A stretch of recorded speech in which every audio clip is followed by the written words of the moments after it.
Hello. Good morning, everybody. I'm sorry I couldn't go live yesterday. I had some busy things, and again, next Monday I won't be able to go live. Next Monday on the 14th of August, I won't be able to go live either. So, so next week, for 2 more weeks, I'll probably go live on Tuesday morning instead because Monday morning I'm going to be very occupied for these 2 weeks. So. Yeah, unfortunately, but things happen and all that stuff. But well, today I'm just gonna catch up with some Transformers news, and I'm gonna share my thoughts on the whole Earthspark season 1 finale. So yeah. So all right. So what is this? Transformers Rise to Be special edition at Peru theaters. Details and review. Okay. A few days ago, we reported a special Transformers Rise to Be special edition at Peru theaters, and now we can share for you some details about it. This special edition was promoted as 29 minutes of extra content, and with a limited screening in selected theaters from July 28th to August 2nd. Oh, almost done. In Peru only. This new Z of yours had the chance to watch this new version of the movie this weekend, so read on for details. The movie itself is the same we all have watched. The extra content is shown post credits. Oh. Okay. There are 3 parts of extra material. No transit. No transit, alternative ending, or new material was shown. Oh, that's sad. The first part was related on how they chose Peru as the new Transformers location for the movie.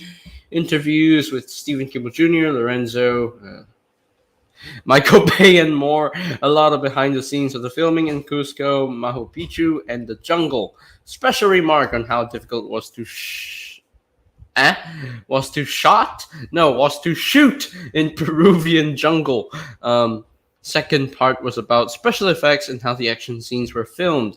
Several previous models, storyboards, and behind the scenes. Special focus on the Inti Raimi parade and the Autobots/Terracons persecution. Okay. Third part was about the challenges while filming in Machu Picchu, not only because of weather and geography, but all the legal restriction. The final volcano battle CGI on Noah and his exosuit behind the scenes. Stephen Cable Jr. confirmed one more time that it was directly inspired by G1 Daniel's exosuit. Oh, okay. There was a special greeting to Peruvian public at the very end. We see Mirage and alt mode at Machu Picchu with a gracias causas, Peruvian slang for thanks friends. On top of the screen, then he transforms the robot mode and a big gracias Peru, thanks Peru, is shown at the bottom of the screen. Oh, okay. I gotta read more. Oh wow, that's okay. That's a lot of extra knowledge. Okay, and all that stuff. Okay, local box office reached $14 million last weekend. Wow. Okay, that's quite a lot. And okay, what is this? Takara Beast Wars versus Dinobot versus Tarantulas first look. Okay, so we're getting a new Dinobot, a new more screen accurate Dinobot, and a more screen accurate Tarantulas. And yeah, if you want a more screen accurate Beast Wars stuff, then hey, this is for you. So and hey, he comes with a golden disc. So hey, amazing. So hey, wait. Oh, hey, Figment. What up, Figment? Hello. How you doing? What's up, Doom Base Productions? Hello, Mitchell Prime, Transformer Studio. And yes, I am doing good, Transformer Studio. Yes, you like my hair? Thank you. So, what's up, Wheelie Productions, and all that stuff. So yes. So yeah, if you yes, we're getting a new Dinobot and Tarantulas. So yeah, so that's exciting. And also we got a new G1 Prime for the collectors, and apparently this has more articulation.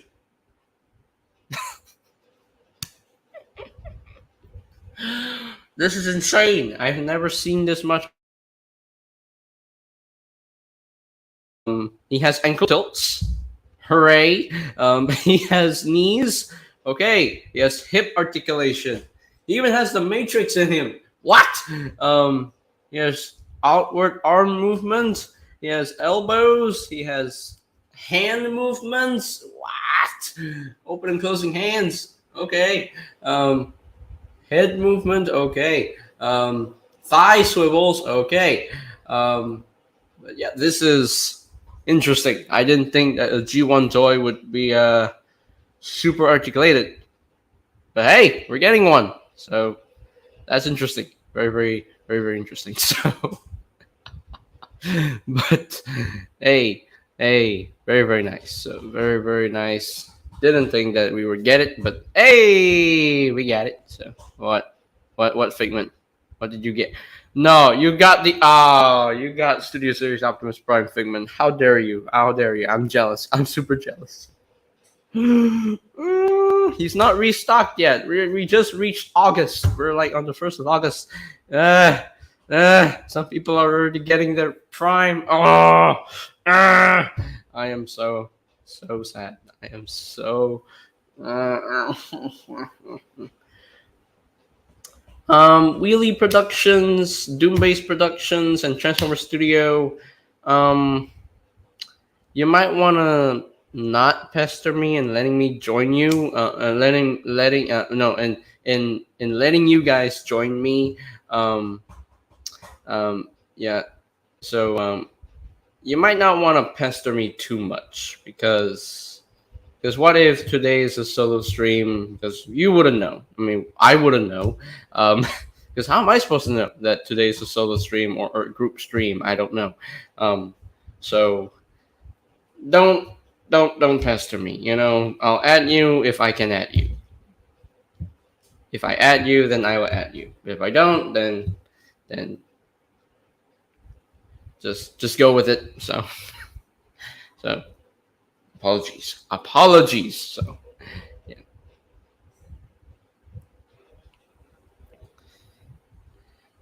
Figment, how dare you? Yep. How dare you, Figment? How dare you? How dare you? So, all right. So that is that. But take this with a grain of salt. Might be real, might be not real. So, yeah. Okay. What's the weekly international sightings roundup about? We got the Authentics Optimus Primal. We got this Wave 6 Bravo and Chile. We got Studio Series Prime and Wave 2 mainline Voyager class Rhinox. They don't even know how to spell his name properly. In Colombia, okay. We got Battle Trap in Colombia, Cheetor in Colombia. We got the retro stuff in Colombia. We got Bumblebee movie repacks in Greece. We got Scorponok in Malaysia. Woo! We got Authentics Wave 6 Alpha class in Mexico. We got Mainline Prime, Mainline Primal, Mainline Bumblebee, Mainline Airraiser, Mainline Cheetor, Core Class Sludge, Deluxe Beachcomber, Nemesis Leo Prime, Shadow Striker, one of the new waves in Philippines. Okay. We got this guy. We got this. We got that. Oh, we got Earthspark Deluxe Shockwave. Okay. I'm passing on that, by the way, because I just don't care for the alternate arm. I really don't care. I'm not gonna get Earthspark, Shockwave, and Starscream, and we'll talk about Earthspark, Starscream in a little bit because I'm a little bit disappointed. But anyway, so we got Legacy Medics in Taiwan. Okay, we got some of these Rise to Be stuff. We got Studio Series Snarl, Buzzworthy Grimlock. Okay, we got that stuff. Okay, so we got the Humble Origins 2-pack in Taiwan. Very cool. Very, very nice. And what is this? What is this? What is these? What are these? I don't know what are these. What are these? What are these? Oh my gosh. What are these? These are like they look like McDonald's toys, but no, they're from Carl's Jr. So sure, in Ecuador. And we got the Troop Builder multi-pack spotted in the UK. This is dope. This is pretty cool. And oh, we got the VNR Optimus Prime. I've seen reviews on it. It's pretty good mold. So yeah, if you want a multi-pack, go ahead. Go find it in somewhere. Go find it in your in the UK retail. If you're in the UK, then yeah. Okay, we got some more pictures of Legacy Wave 7 Voyager class Trashmaster and Bludgeon out in Hong Kong. What? Already out in Hong Kong? How are they releasing Wave 4 so fast? That doesn't make sense. What? What? Are you kidding me? Yeah, are you? Hey, what up, Jake Prime? Oh yeah, JJ, do you know they're reissuing the Dinobot core classes? I'm pretty sure they'll reissue them with Snarl. I think so. So yeah, because I do really want the Snarl. But what? Bludgeon and Trashmaster were found in Hong Kong. Okay, I know we're getting a Bludgeon, but guess what? Comic Universe. You see, this is why people shouldn't get mad about this Bludgeon, because this is based on the IDW version. I know he's not like accurate to the design, because in the IDW comics his design was like way more retooled and way more of a retool of Tarn, not more so as a repaint of Tarn. But they mentioned Comic Universe. This is not G1 Bludgeon. No. This is IDW Bludgeon. We will get a new G1 Bludgeon in the future. Yeah. So this is not G1 Bludgeon, guys. This is Comic Universe Bludgeon.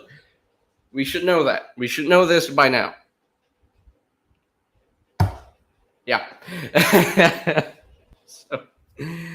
Oh boy, I do have a Bludgeon, but that's the RID Warrior class one. So yeah, that's the one. That's the RID Warrior class one, and I do have a Minicon Bludgeon. But I don't have other Bludgeons. I think I have like 2. So oh wait, I have the Power of the Primes Bludgeon Pretender Shell. I have that one. So yeah. So yeah, this is Comic Universe Bludgeon, not G1 Bludgeon. Yeah, but Bludgeon looks cool. You know, I love this mold. I love the Tarn mold, and this works. This works in my opinion. And we got Trashmaster. Oh boy, man, he looks awesome. He looks so cool. He looks so sick. He looks pretty cool though. I love the look of this guy. Whoa, love his articulation. Look at this. But oh yes, I'm gonna get Rhinox and Gamer Nation Megatron. Already ordered them. So wow, someone has the SS86 Brawn already. So but yeah, I'm definitely excited to get these new Legacy figures and Studio Series stuff. So yeah, what is the thing? Oh boy. But yeah, looks pretty cool. Yeah, I'm very excited. For this new wave. I'm gonna have a lot of fun with these. Oh yeah. Then we got HasLab Deathsaurus new product images. He looks awesome. He looks absolutely awesome. Look at that robot mode. Absolutely clean. I mean, he has wings, but that's his design. You know, he's made to have wings. And he has the Breastmaster, the Chestmaster in on his chest. Very, very nice. Yeah, it looks really good. Love the Dragon mode. Looks really, really freaking good. He has the bird. Okay, so very nice, very nice figure here. So if you want a Deathsaurus, this is for you. I didn't back this one unfortunately because I couldn't. I couldn't. So, but Star Saber is still available online, so I could get him if I really want to. So, but there you go. But there is HasLab Deathsaurus. And yeah, let's talk about. I want to talk about Earthspark Deluxe Class Starscream. This is just a straight recolor of Cyberverse Deluxe Class Starscream.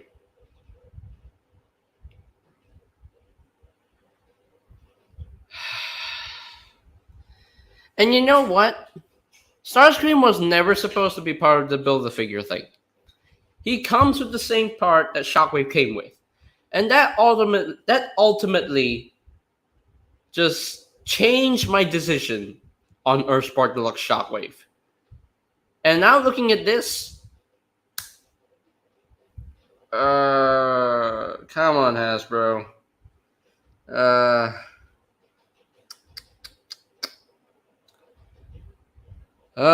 This is why I don't really buy repaints.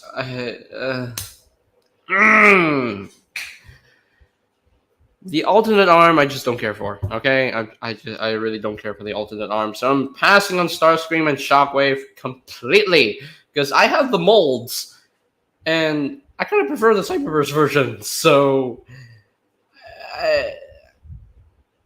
why couldn't they just make it a new mold? I don't understand. Like I seriously don't understand. They can make like Grimlock, Nightshade, Twitch, Prime, Bumblebee, and Megatron super accurate to their designs in Earthspark, but not Shockwave and Starscream. Y'all disrespected two of the most popular Decepticons in the whole franchise. Really? Really? You couldn't just retool the head. Like, hey, come on, Hasbro. You can do better than this. You can do better than this. Come on. Oh man. Well, thank you, Hasbro, for saving my money. Oh, this is just disappointing. This is so sad for Starscream. I feel bad for him. I feel bad for Starscream. See, yeah, he's just a yeah.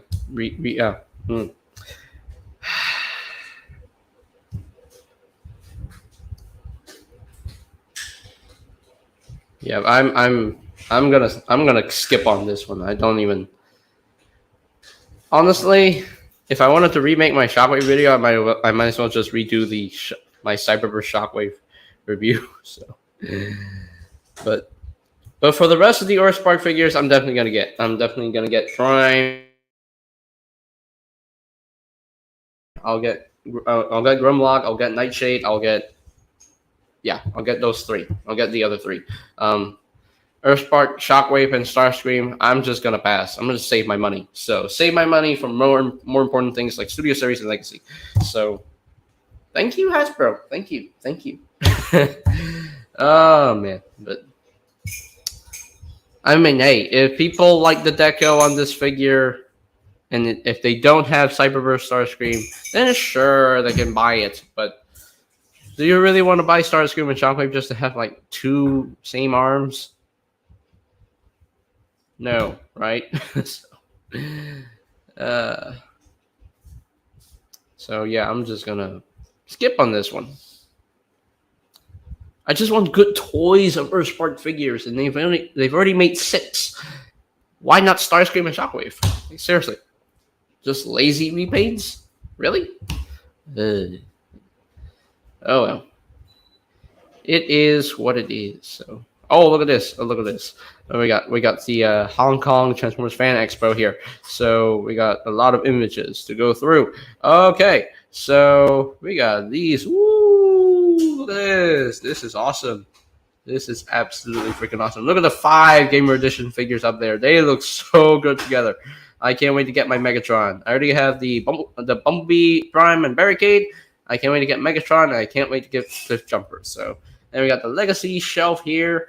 The Legacy Core Class and Studio Series Core Class shelf because Ironhide is there. So, but yeah, looks good, and Volcanicus scales well with the other Core Class figures. Very nice. Then we have Star Saber versus Death Source. Oh, look at this! This is awesome. Look at that. That is so awesome. Hey, what up, Alfonso? Hey, Alfonso. Hey, Alfonso. Ayo, Alfonso. Alfonso is here, my brother. Alfonso is here. Alfonso.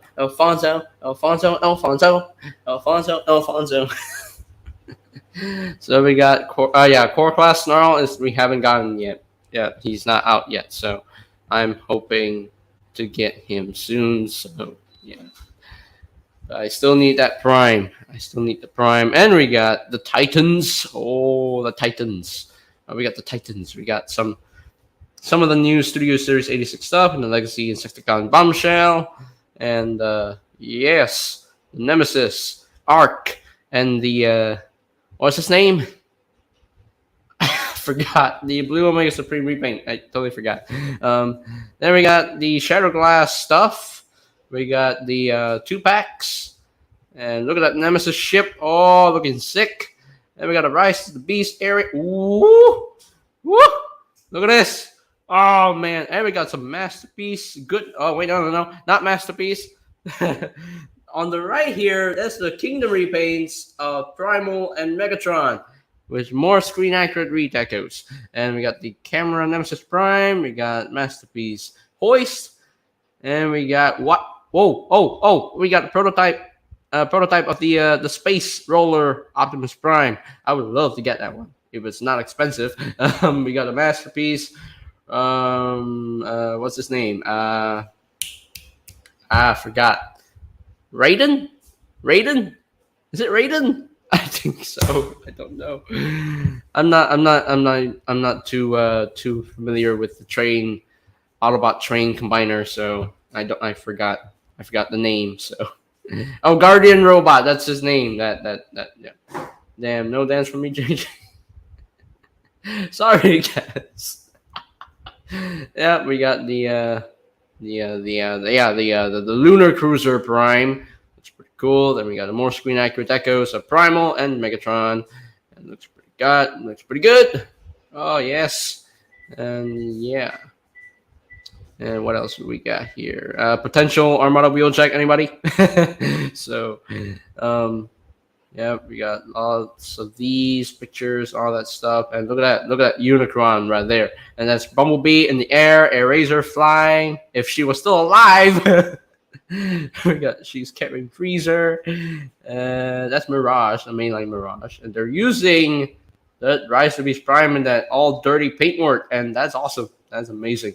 And we got all that stuff. We got Primal Rhinox looking awesome here. Looking really, really cool. Oh, man, looks awesome. That's Rhinox right there. That's the Studio Series Rhinox. The Studio Series Scourge. Here we got Primal. We got RC. And, yeah, looking pretty cool here. So, very, very nice. So, and we got the G2 colors I'm not really interested in. We got Tow Line and Medics. I might get these two. I might get these two repaints here because, I want some RID 2001 stuff in my collection, and I want some Rescue Bots. So, yeah. And we got Volcanicus looking pretty nifty. Looking pretty cool. And that Snarl there looks good. Very, very nice. I'm definitely going to pass on that 2-pack, although it's this is very tempting because he has the trailer, so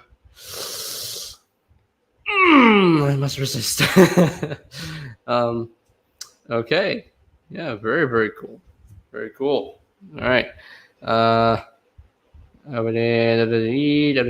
Ooh, we got Studio Series Rhinox found at US retail. Go for toy hunting. Yes. Yep. Okay. So we're gonna go through the Q&A stuff here. We're gonna go through the Q&A stuff, and it's gonna be a long one. Hey, what's up, that one? That's some guy. Haven't seen you in a long time, so y'all have a good night, fellas. Peace. All right. Peace out, Casual Toy Collector. Glad to see you. It was a really good thing to see you, man. Very good to see you. All right. So let's go through the Q&A stuff because this is gonna be a long one. They have asked so many questions here. So the first question, okay, for Gamer Edition, is it limited to just War for Cybertron, or will follow Cybertron, Dinobots, Britkus, etc., and all the Transformers games be included? And guess what? All of it. They're doing all of it. The team has even joked about doing Mystery of Convoy, doing some sort of dot deco or something like that. They have we have a lot of the G1 stuff from Kingdom, and and they're gonna repaint all of those into Studio Series. Saves my money. So yeah. Continuing from War for Cybertron, think Fall of Cybertron is on the table. It's on the table. So we're getting the Dinobots and Bruticus. Oh yes. Oh yes. And what about the Transmetals? Ooh. ooh, the N64 transmetals. Wait, why not? We can get some of that in there. There's a lot of options, all that stuff. If it's been in a video game, they have the opportunity to look at it. So yeah, so pretty cool. But with the live action movie stuff, they say they have to deal with Paramount and the licensor, so that's going to be a little bit hard to get the toys out, like Warpath, Breakaway, all that stuff. So, hey, what's up, Marvelous Prime? How you doing? So, um, Angry Birds, and Angry Birds Transformers. Oh, hey, it would be it would be hilarious to see full on size figures for the Angry Birds Transformers. It will be hilarious. It will be so funny. And you know what? I will buy them. But anyway, so moving on to the next question. Possible to re-release the Activision TF games to coincide with Gamer Edition. They say Activision's not sure what hard drives they're on in their building. When a company eats a company that eats a company, things get lost. Wow, that's a confusing sentence. That's very frustrating. Hope is now that the deal is moving forward with Microsoft and Xbox that they'll go through all the archives and every hard drive to find it all because it's an easy Game Pass ad. We want those games back up for people to have a chance to play. Woo! Yes! Amazing. How did that impact the process of making Gamer Edition? Sam had to load up the games on older platforms. So they had the CAD, but it's not colored. They had to find some of the character details within the games themselves. Okay. Yeah, a lot of game questions here. So you know the gist of it. Transformers Pokemon. Someone even asked the question. Transformers Pokemon and get a whole new group of fans. And the answer say, hey, the dream. Yeah. So, yeah. How about Warframe? Yeah, they're very Michael Bay-esque. Yeah. So what is this? What is happening? So we kind of hit on this with the comic talk, but just to elaborate, first we had 86. Now we have Gamer Edition expanding Studio Series even more. What sort of other things could happen? Anything that's technically a studio could be on the table. We're trying to look at that and make sure that it's authentic to what Studio Series is. We don't want to just shoehorn everything into Studio Series, but we do know that there are opportunities to grow the brand. We always say from screen to toy, and a lot of people read comic books on screens now. I'm not sure what that means, but okay. Oh, hey, Leanne. How you doing? Okay, so that is the question there. For this question, moving to Legacy, there were a lot of Transformers animated characters that went unmade back in the day, like Omega Supreme, the Constructicons, Strika, etc. Do you intend to finally make some of them? Yeah, they say they always on the table, right? Legacy does provide us a massive sandbox, As we approach our 40th, there's a lot of stuff to pull from, They want to celebrate every fandom, like RID 2001, animated, a video game, live action, Victory, RID 2015, But, live action and the video games, we can go to Studio Series for that. But for the other series, like animated, RID 2001, Victory, RID 2015, they can do Legacy for that. There was a kid they were talking to before, and he was like, I'm a Star Saber kid. And it's like, oh my goodness, these sort of things to be looked at best we can. There are, mainline characters, more popular characters. You have the non-popular characters that maybe show up sooner, but everything is always being looked at. So that is amazing. I love the Legacy line. All that we gotten, like, it gives you options, options for your decos and the G2 decos and all that stuff, Hey, it's all a fun line, Legacy has expanded like so big, so yeah, very very huge. So, like, remember what we started in Legacy Wave 1, and now where are we at? We're at Legacy Evolution Wave 4, aka Legacy Wave 7. So, yeah. So there will be a third part of Legacy. Okay, we know that. Would say stick around for the fall. We kind of have a cadence that PulseCon tends to be where we say what's coming the next year. I'm excited. No, so now that PulseCon's been announced, I think everybody kind of has an inkling of that.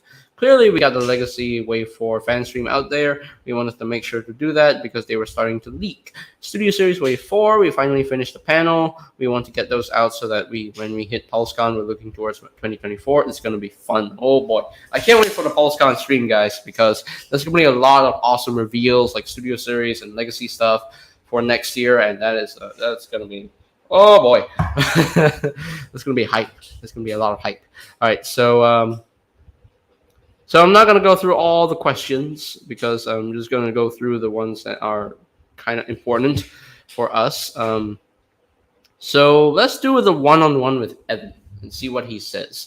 Overall, what is the Gamer Edition figure you most like to do? They would like to do Titan Trypticon or the Fall of Cybertron Competitor. So that's on the table right now. That is on the table. Okay, that is on the table, guys. We might get a Titan class Trypticon, a first Studio Series Titan. Our first Studio Series Titan might be Trypticon in the video games. That would be awesome. He transforms into the freaking Nemesis. So, our Fall of Cybertron Combaticons. Hey, do the Combiner Bruticus, please. We need a new Bruticus. So, because the original one, it's So, now that Jolt is coming with Powerlink's Hotshot, are there plans to do the rest of the Minicons as well? Mark and I have talked about it. We know Armada fans want them. We are discussing how to get them out there. Core class releases, please. Guys, like I'm listening to a documentary. Hey, what's up, Leslie? How you doing? You know, you're learning a lot of stuff about Transformers, so stick with me. Will Jolt get a retail release for those who can't get the exclusive set? Maybe at some point we will do a version that goes with retail hotshot. Ooh, okay. Since Commander Armada Optimus is now out, can you tell the full story of the Takara version we've seen if you know it? The Takara Prime was developed by a different team at Takara that doesn't work with the Hasbro toy team. The Hasbro team asked for it, the model couldn't be located. So the Commander toy was made from scratch. I think it turned out for the better. I think it did too. So, okay. Possibility of a Siege Astro Train release without the battle damage. Absolutely. That's a possibility. Maybe expect Astro Train to appear in Studio Series to better match his animation appearance. I knew it. Yes, I knew it. I knew Astro Train would be coming to Studio Series 86. Please do it. Please do it, Evan. Please make me happy. I need a new Astro Train. The Siege one is just fine, but I need an animation accurate one. So, hey, that's just me. So, all right. Hey, what's up, BB Bradley? How you doing, man? While you're editing, noise. All right, so, all right. Next question. We go to the next question. How is Armada Prime sold in comparison to other commanders? He seems to frequently sell out at online shops. From what I've heard, he does keep selling out because he's a fan favorite. Hey, I bought him. So, Lucknut won the Hall of Fame vote. And he said that there's going to be a figure. There might be a figure of Lucknut coming out from Animated. Hey, I love Lucknut, so can we please get him? Can we please? Okay, yeah, Alfonso, once SS86 Astro Train comes out, you're going to be like, Astro Train!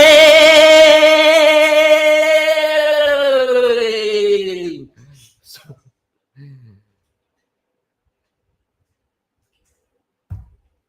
I'm telling you, Alfonso, you're gonna do that in the future toy hunt when SS86 Astro Train eventually gets made. So you're gonna go like Astro Train.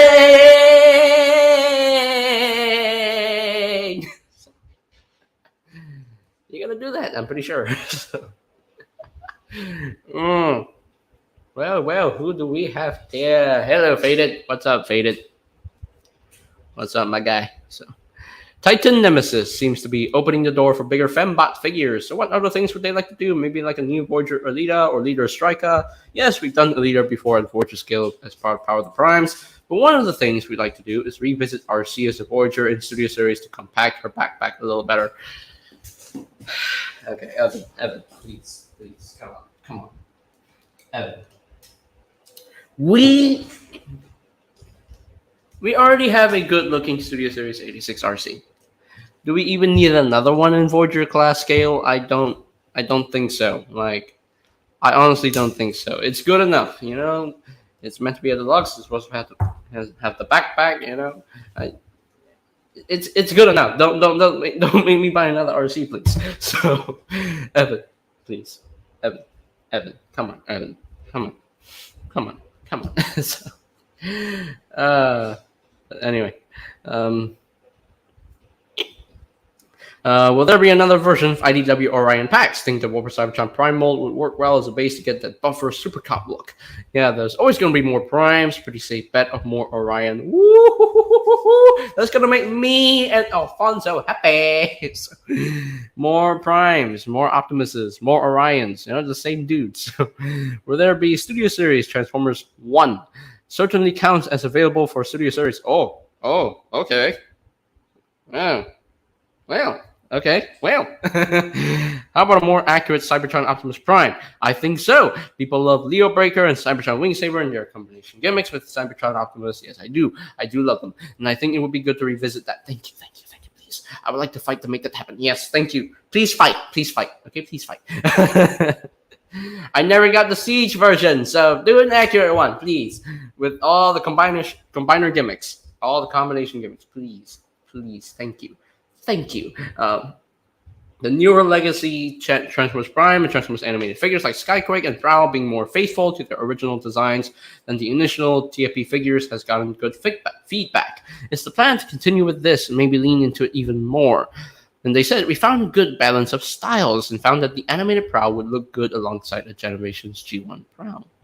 Yeah, he kind of does. How about a Leo Kaiser to go with Victory Saber / Death Swords? Absolutely yes. He also wants to do Road Caesar. Fans have been very vocal. Yeah, more combiners. More combiners is always good. Because since how they made Metasaur and Volcanicus, hey, can we get a third combiner next year? Evolution seems somewhat heavy on retools / repaints. Yeah, you look at the exclusives, man. Was this a conscious decision? It's more that we thought it was the best way to do those characters. No budgetary or extra constraints. It was just a plan to make them as they are. Yep. Understandable. Okay. Continuing the Pretender updates, like a big IDW inspired Thunderwing. Thunderwing, a Titan. I mean, there's the Transformers Prime Thunderwing. I mean, he's huge. So they can do a Transformers Prime Thunderwing. Hey! So.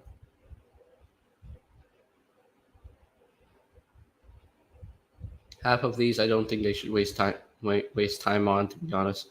You know, PM Universe, they're gonna do every character right in the toy line. So whatever figure we get, I honestly don't care. Just give me more figures. Just give me more figures to mess with. So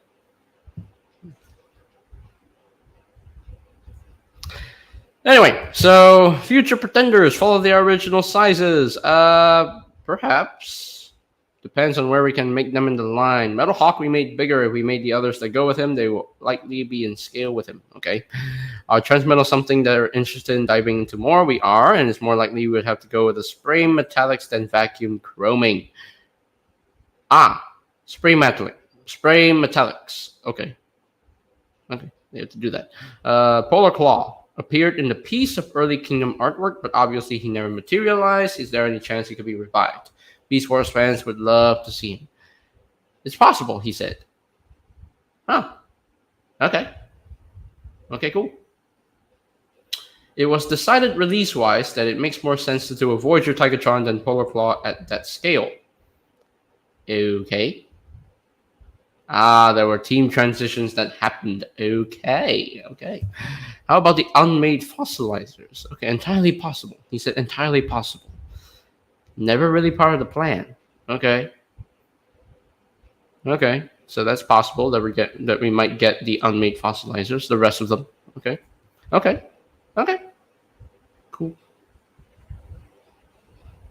Cool. So, yeah.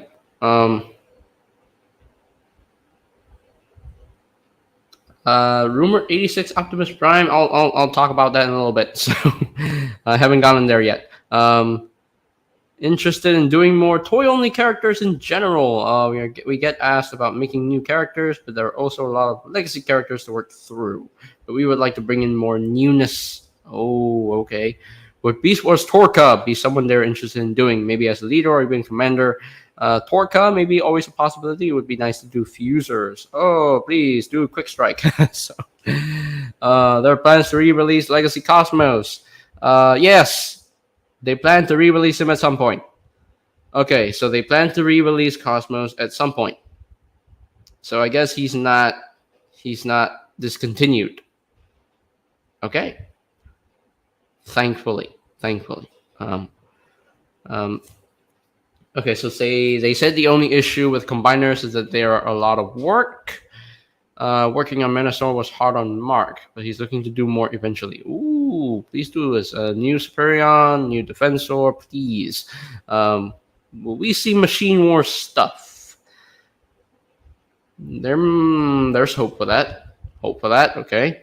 Possibility of a Titan Predaking reissue. He said it's always possible to reissue, but given how we have done combiners now, like Menasor and Volcanicus, they would probably re-engineer Predaking if they wanted to release him in the future.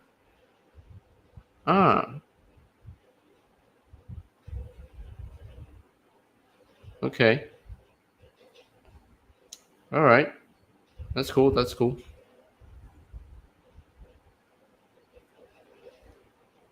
But PM Universe, why would they want to stop Studio Series right now?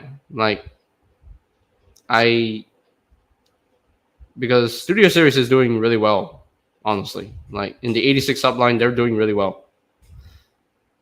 And I know we haven't gotten a lot of Baber stuff for a couple of years now, but I'm pretty sure we'll get more in the future. So I said if they did, so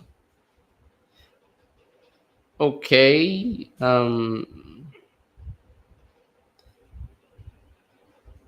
But why would you think for Hasbro to stop Studio Series? Like, let's say if they did, like what would happen? Like, what do you think would happen if they actually stopped Studio Series? Like, what do you think would happen? I'm not saying that's gonna happen, but because it's not gonna happen. But if they actually stop Studio Series, like, what would you think if they actually stopped it? Hey, what's up, Primus Reviews?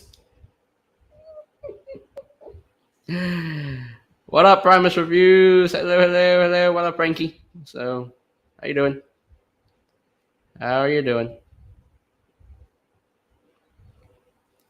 So, JJ is RCP. I have no comment on that. So, but anyway, if they stopped it, I wouldn't be too sad.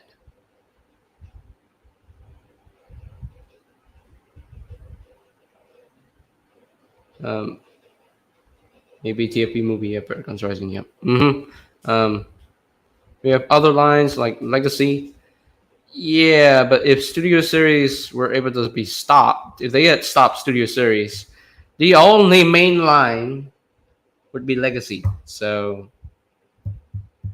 because I don't really care for the kid stuff, all the kitty figures, like the Rise to Beast kitty figures, I don't really care for those. Adults want the adult mainline figures like Studio Series and Legacy and all that stuff. And then Reactivate is going to get figures as well. So I don't know. I really don't know how I would feel if Studio Series were able to stop. Because I honestly don't want Studio Series to stop. So, because I'm not sure. Because we are getting more movies every step of the way. So, and plus Studio Series will do the movies, obviously. So once more Transformers movies are coming, Studio Series is not gonna end. unless they actually stop making Transformers movies, which I don't think they will. So yeah.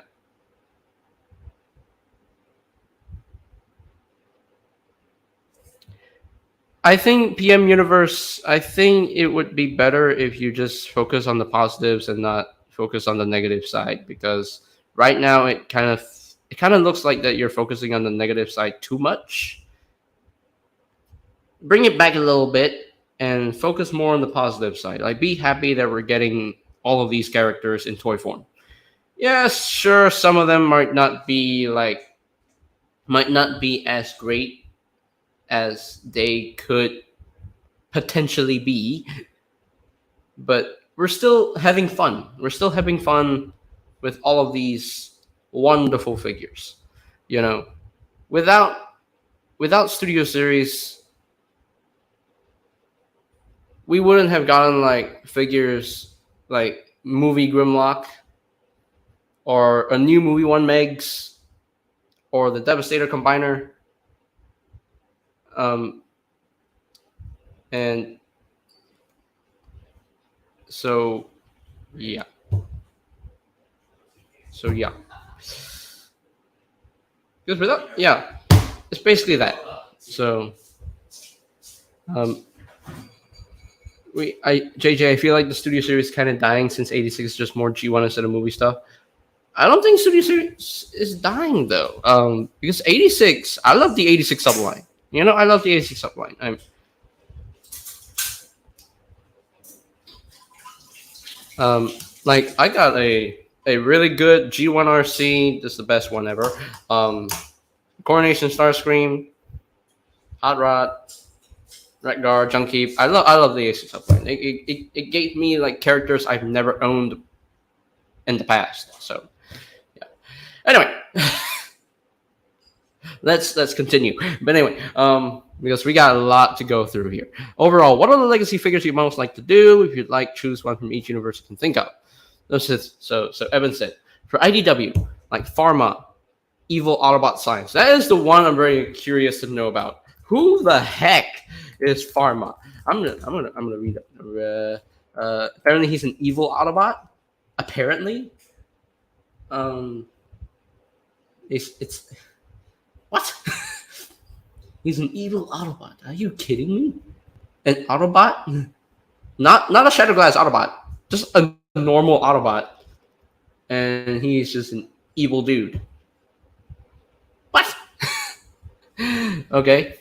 I mean, the design looks cool though. I like the design of Pharma. Very, very cool. I don't know what mold they could use. I think they could do a new mold, hopefully. Um,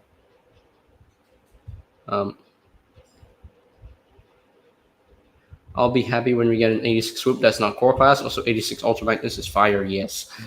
Evil Autobots have occurred before. True. Rough edge. 86 is just more G1, and I'm kind of tired of G1. Yeah, I know a lot of people are, but yeah, okay, for G1, Omnibots. Okay. For Beast Wars, Quick Strike. Why would you want to do a core class Quick Strike? Why? Come on. Beast Machines, Accurate Cheetor. We're getting a core class Cheetor and Beast Machines. Okay. All right, D2001, Team Bullet Train of the Built Team. More combiners. Yay! More Armada. Red Alert. Okay, for Energon, Optimus Prime. For Cybertron, Megatron would be fun, especially since he's a triple changer. Yes. A car and a jet and a robot.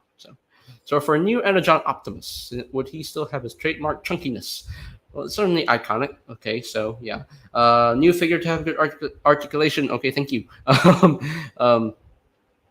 What can they accomplish with HasLab? Don't know. Some characters, future plans, where they come from. I don't know. Studio Series Rise to Beast Primal has no faceplate.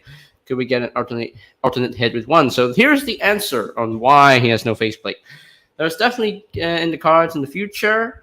He didn't have a faceplate in the CAD we received from the movie. And they thought he would have a mouth shown more in the movie, and no, it didn't happen. It did not happen because he was just shown with his mouth plate, all that stuff. So yeah. What else is happening? How Ape Link retool? Yes, they have to do him. They have to retool him. No new mold. So Obviously, it's a retool. So, any interest in doing Rise to Beast Maximal release in their OG colors? I think they could be a fun exclusive, not in Studio Series. So, are there plans for some of the larger Rise to Beast characters like Stratosphere or even Unicron to get toys? Hashtag of Unicron in like 10 years. Okay, I'll be like 32 years old. Okay, since we would want to see a robot mode, Stratosphere would be fun. Would be interesting to do a Studio Series Titan. No, no, no, no, no, no. Stratosphere is not even Titan sized. Okay, he's not even Titan sized. I wouldn't. I think no. Stratosphere should be a commander class, not Titan. There's no way a Titan class Stratosphere would work. No way. No way, Jose. No. Mm-mm. um, HasLab projects have been exclusively Warhammer Cybertron / Legacy so far because Studio Series HasLab projects happen. They wanted to do it for ones with more difficult engineering with licensed vehicles like Triple Change Drift, Shadow Dropkick. I don't know how fans would react if we were to do Transit. Oh, please don't do a HasLab Transit. Don't do it. Please make Transit a mainline release. Don't do a HasLab Transit. Don't do it. Just do a normal leader class Transit and I'll be happy. So. Oh boy.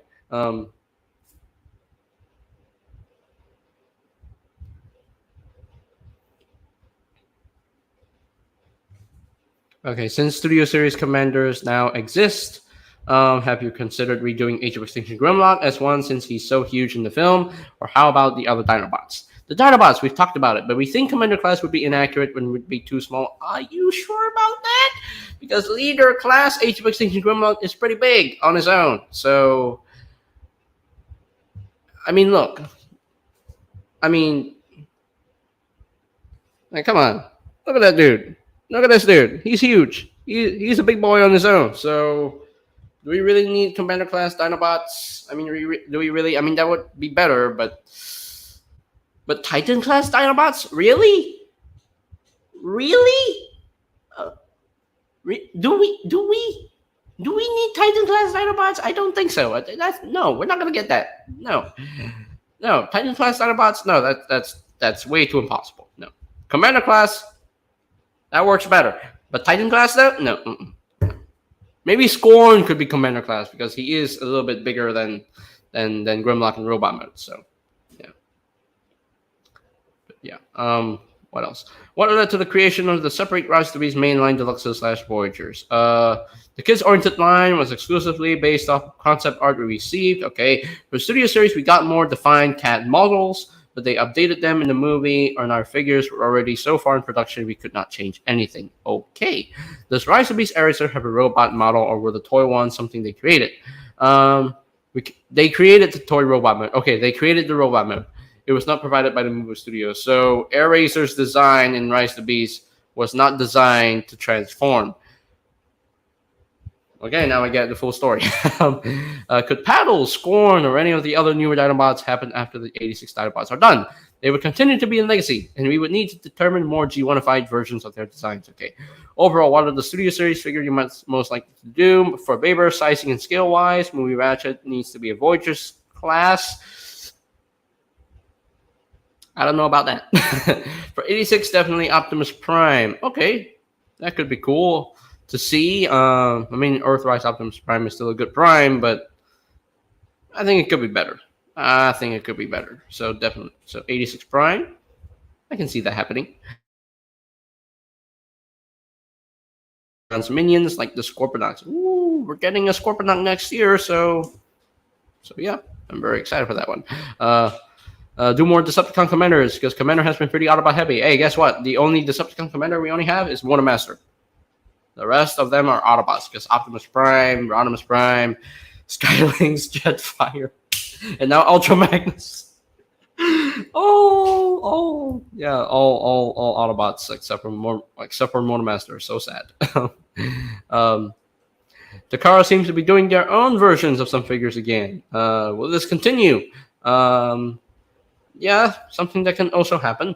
They didn't provide input from the Hasbro toy design team for the Rise Beast Takara Primal. Could lines include more waves in order to get more figures? Maybe entirely new lines in addition to Legacy / Studio Series. It's possible, though we're limited by item count and shelf space at retailers. I don't know if we would get more items, but it's certainly not off the table. Okay. What are the collabs a person would like to do? Big Mega Man fan, Ride Armors. They would like to do Rush or Final Fantasy or Chocobo or Harley Daytona motorcycle. I would like to see a Final Fantasy collab figure, so that would be cool. Like do a ship, a ship. So that would be nice. Is there a chance for figures from the Japanese Transformers Go series? Possible. Doesn't have the biggest following, so the triple changing Optimus would be fun. Oh yeah, the dragon, the train, the robot. So, what is the Japanese Beast Wars figure you most like to do? Big Convoy, Magmatron, Galvatron, BB, and Starscream would be fun. Diver as well. Oh, more Japanese Beast Wars figures! Yay! So, any chance of a Power Rangers crossover? We get asked that all the time. The only concern there, in terms of similarity, Megazord and Transformer differences don't stand out enough eternally, but it's possible. What? A Power Rangers and Transformers crossover? They say it's a possibility. I love both franchises. Interesting. Very interesting. So, yeah, very interesting. New Skybound comics be getting toys. Oh, yeah, absolutely, definitely. So, yeah. Been a few Transformers with a large amount translucent parts, like the SDCC Titans Return, Sentinel Prime. Any chance of more releases like that? I know clear parts would make some collector's skin crawl. If we did go Starscream, I don't think it would be in Studio Series, likely Legacy. Oh, okay. What do you think about a mask Transformers collab? Maybe the vehicles could be done as headmasters. Oh, okay. What Lego Transformers would you like to be made? Well, if there's an Optimus, there has to be a Megatron, right? But my preference would be a Soundwave. Oh, interjection, it would be neat to have Lego Mindstorm components to play music. Ooh, okay. Yes, that would be fun, and I'd like to have transforming cassettes too. Oh, okay. What Diaclone Recolor would you like released in Legacy? Red Mirage. Definitely need to do that at some point. I think it would be good to do Powered Convoy / Magnus as well. When will the next Transformers HasLab be? Well, Death Stars will release this December, and we are planning to start the next one this fall. Oh, okay. If there was a HasLab Primus, which design / version would it be? Mark always wants to talk about Primus and doing it. Don't know if it would be based on the Cybertron version, but more based on G1. Okay. Minor discussion occurred about the possibility of a multiversal Singularity Primus to incorporate elements of multiple versions. Oh my goodness. As wow, okay. Please do a HasLab Primus. I know I wouldn't be able to get it because I already have a Primus. So if you wanted to do an entirely new color scheme for a character, what would you want? I think it would be neat to do a Stealth Black Cyclonus, sorry. Evan worked with a person who made the Universe 2003 Suibold. The designers just wanted to make him purple to fill out the color roster. Oh, okay. This year's convention exclusive was available at the Vault offsite. In previous SDCC years, Pulse Premium granted access to concerts, exclusive, etc., as Hasbro decided to focus premium event perks towards PulseCon rather than privileges for in-person events. That's a long question. We didn't forget. It's just the best we could do. The Ariel and Dion War Dawn 2-pack was originally planned to go to GameStop, but we brought it to SDCC for a wider release. Okay?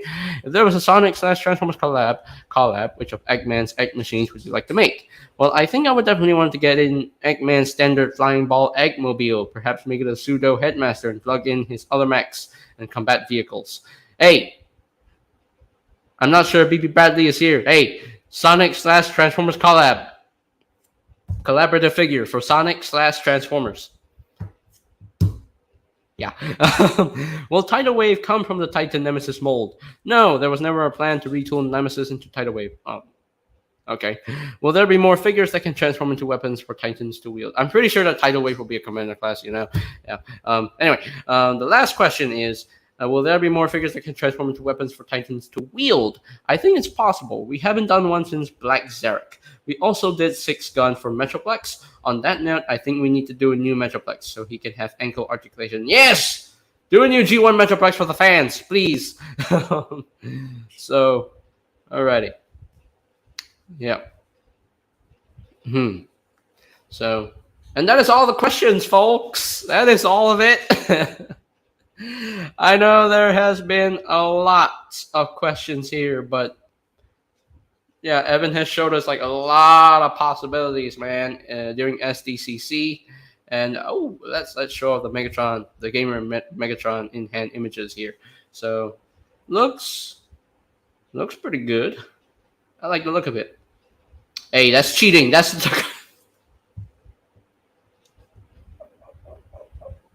Takara version, man. All right. I mean, both look good. You know, both look good on their own. Both have their positives. Both have their negatives. So yeah, and I'm pretty sure I would like the Studio Series one way more because hey, it's a portrait class. It's bigger. So yeah, and pretty clean overall. Yeah, not too much kibble. So yes, yes, very excited. And he looks good with Gamer Prime. Yeah, it looks really good. Um, woo, looks really good. Looks really good. He's taller than Prime. Okay, he is taller than Prime. Unfortunately, you can see that tab piece right there, that extra piece that's there. That is what that's definitely a flaw in the design, in the design choice for the knees, But I wouldn't worry about it because I don't even bend the knees like 90 degrees. No, as long as he still bends his knee, I'm fine. So yeah. But hey, if you want to cut this off, you want to cut that off, you can do so if you want to. It'll be a nice fix. It'll be a nice fix because I don't think that piece um is uh is um is what is it is important. And I don't think that's important. I don't think that is for like tabbing or something. No, I don't think that's gonna be an important tab. No, maybe the knees were misassembled.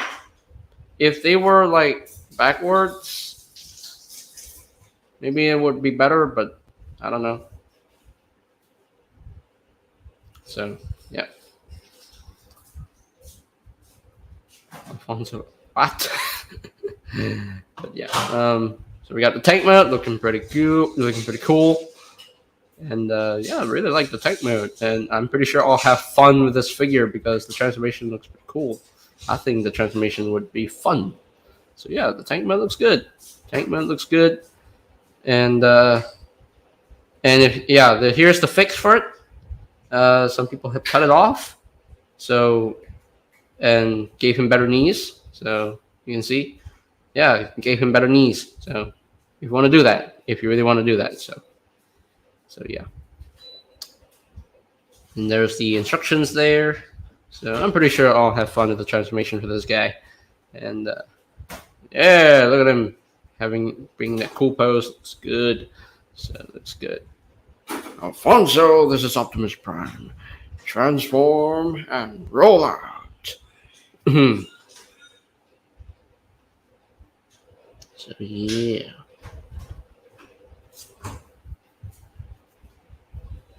Yeah. Let's see. Oh, what is this? Oh, we got this YOLO Park Darker Moon Megatron. Oh, what? And then they have the YOLO Park Prime. Oh, Darker Moon Prime is coming. Darker Moon Prime is coming. Darker Moon Megatron and Prime are coming. And look at that. Look at the scale between these two. Wow. Megatron is substantially bigger. So, yeah. And that's it. Yeah, I think that's all the news. What is this, Starscream? Oh my gosh. That is the Beast Wars Megatron. That is the Bludgeon. And we got G1 Megs. Okay. What is that? Who's that? Who is that? That's Cyclonus, I believe, yes. And that's Bludgeon. Okay. That is Bludgeon. Look at the skull face. But look at Starscream. Oh, looking gorgeous there, Starscream. Looking gorgeous.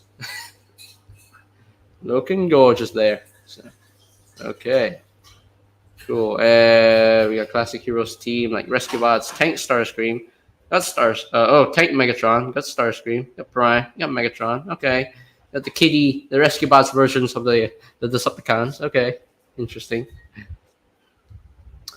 And yeah, and then we got more Shadow Glass, Side Swipe, Wheeljack, Minicon Whisper images, in-hand images. Some people have gotten them already. So, yep.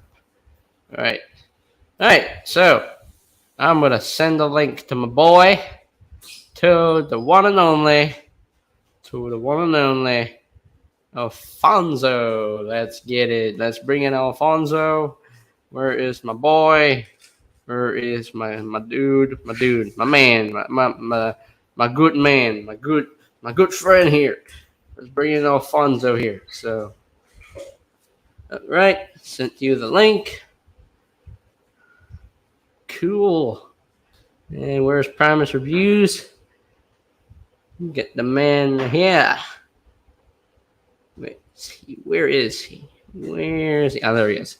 There is Francisco. Got him here. Yeah. Oh, sorry. This stream I'll only add the executives people. Other people. Guy, Transformer Studio, Sonic Bada Boom Productions. This stream is going to be particularly for the executives. So,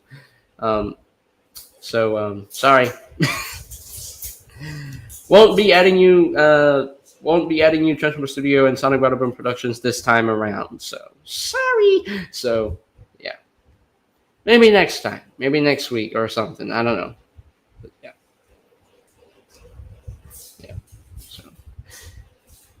So yeah. All right.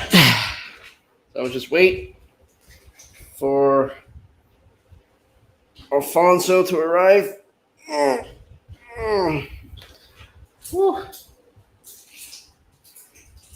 I'm not sure how you can be an executive, but you'll be an executive in due time. Yeah. So. Hey, there he is. There's my man. There's my boy, Alfonso. What's good? What is up? What's up? What's up? How is life? How's life? Life Wait. is good. I need booyah! Oh yeah, that's right. That is right. Yeah. Hey yo, we got a shirt there. We got a shirt. Hey yo. Hi. Mitchell just revealing your true name in the chat. Fantastic. Fantastic. I don't know. But I'll always call you Alfonso. It's all I'll good. always It's my call you nickname. Alfonso. That's my nickname. So y'all saw the question. You went through every last one? Every last one. Yeah, a lot. I think that's the most Q&A that we've had during an SDCC. A possibility of an SS86 Astro Train. Astro Train!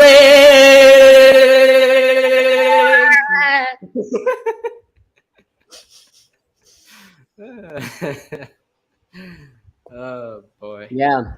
Astro Train. Gamer Edition goodness. Yeah, more games to be in Fall of Cybertron, the Titan Triplicon, our first Studio Series Titan, maybe. So, hey, possibility. Yeah. Hey, we got Commander Class and Core Class and Studio Series. Why not Titan? So, I want a Titan. Not a Titan. I want a Commander Stratosphere. Rise of the Base. That's what I want. Because I don't think he will fit as a Titan. No. Not. Yeah. That's too much. That's too much. Maybe a Unicron, even though it's not like scale, but it's the biggest they can go. Yeah. Or HasLab Unicron. HasLab is what I feel like would be the best, but yeah, be the best for Rise of the Beast Unicron.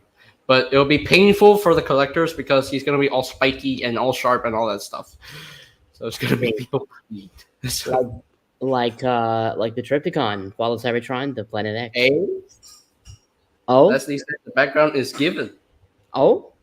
Hey, yo. Oh, hey. I got Poppy Pablo. I got Mirage. Remember? He's Mirage. Relax. We got Prime. We got your dad. the Daddy Prime. I got RC, Yeah, AO. right. RC Bumblebee Air Razor, Unicron on the back. You can see Rhinox there. Okay. I got Primal somewhere in there. AO. Rhymal is somewhere in there. Cheetor, Yeah. AO. Nice. Fantastic. Fantastic. I don't even know where I found that. It's just a thing that I found. I also have other peak backgrounds, JJ, that I know that I will like. Hey, it's the Cap himself. It's Chris Evans. I have another one I'm not gonna use right now, just to take a moment.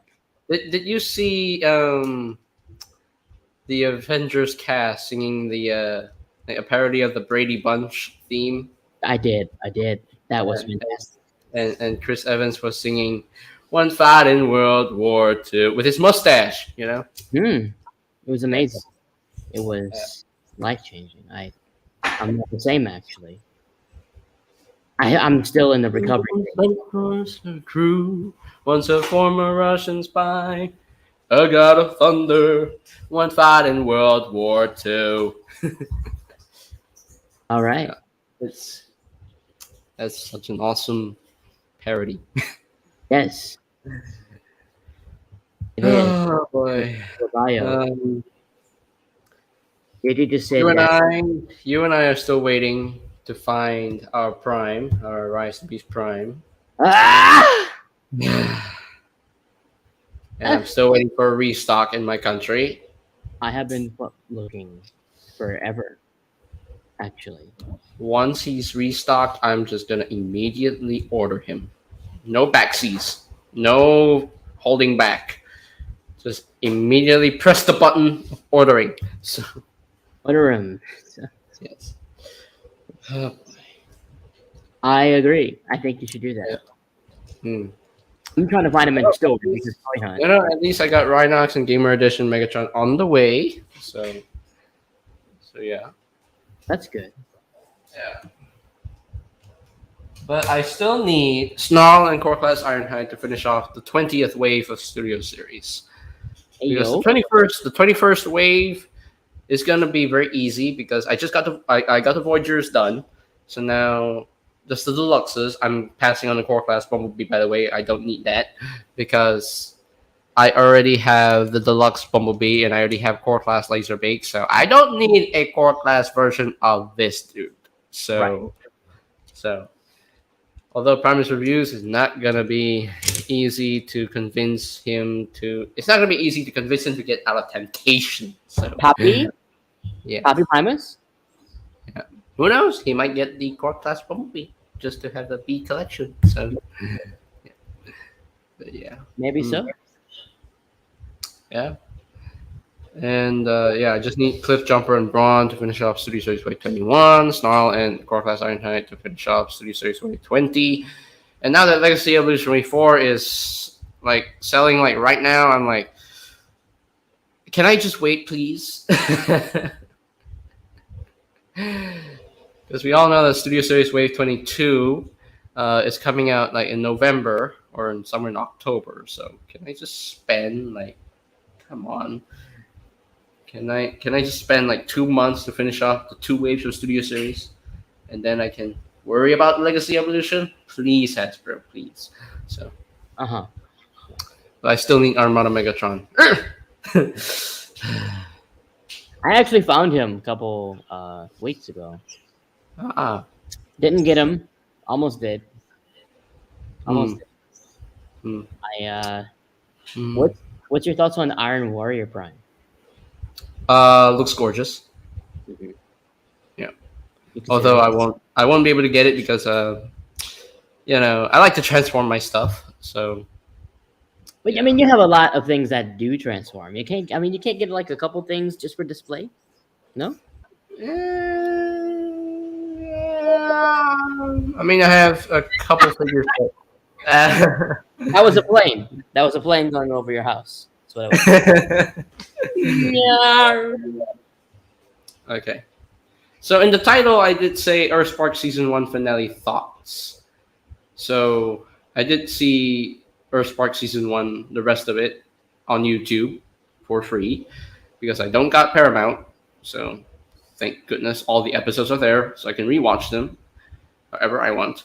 So I watched the season one finale, and I'm surprised as heck. I will not spoil anything. I will not spoil it for you, Faded. No, no, no. Faded, you don't get his feelings hurt. Now, but you'll be surprised, Faded, at the finale episode. The finale episode. So Oh the boy. Faded will be surprised by the finale. Is that what you're saying?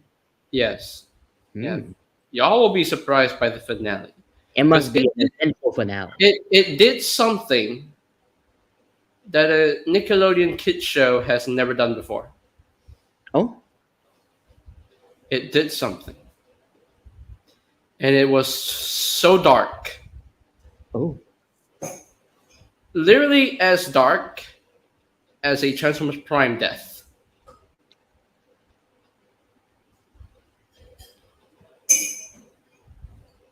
I kid you not. It is that dark. And when I saw it happen, I was speechless. Like, I'm, I'm speechless. And overall, the whole first season, I enjoyed it. I really liked season one of Earthspark. Really well done season. Like the season just went better every episode. Like I'm I really like the series. I don't understand the hate on it. So yeah, I absolutely love it. Like if I had a top five favorite shows list, I honestly would put Earthspark in my top five. Honestly. Which Transformers Prime still number one though? Transformers Prime is still number one. I think now Earthspark has become my third favorite show. So yeah.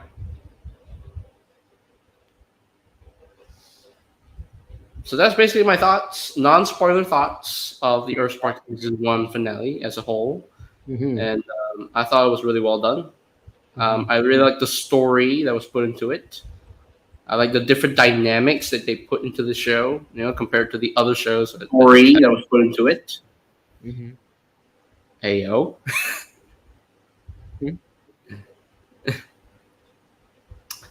um, Alfonso should watch Earthspark with JJ. Oh boy, Mitchell. I'm good with Transformers Prime. Maybe we can watch. Hey, Yeah, maybe on Discord. yo. Yeah. But yeah, Faded, you're gonna love the Earthspark season one finale. You're gonna enjoy it. If you want a link to the Earthspark episodes, like all of it, I will send you the link. But if you but since the finale, I will send you.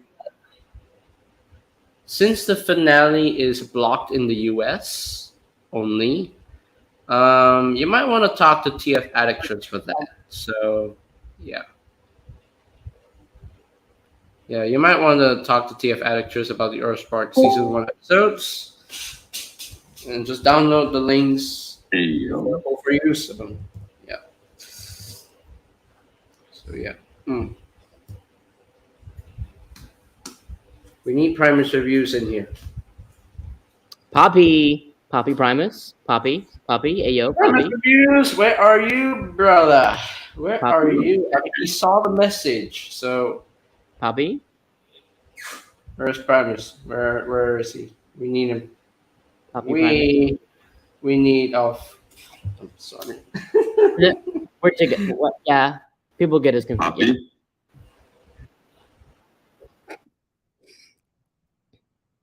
Oh, it's okay, faded. All right. And okay. Okay. All right. We need Primus reviews in here. We need him. We need him. We need him. We need him. We absolutely need him. We need him. We need him. We need him. Give me a dance. Come on. Yeah. We need him. Yep. Yep. We need to bring him in. We need to bring him in. Come. Where is Let he? him come. We also need the J. Boy. Rick is busy at a movie. Mm-hmm. Mm-hmm. Do-dee-do-dee-do-doo. Do-dee. Do-doo. Do-dee-do-dee-do-doo. Uh huh. Yep. Mm. Also, where's Nick? Ayo. Where's Nick? We need Nick. Where's Nick. Nick? Nick. Nicky. Where's Nicky? Where is Nicky? Let's bring him in. Just send him in the link, by the way. Just send him in the link. Yo. Boy.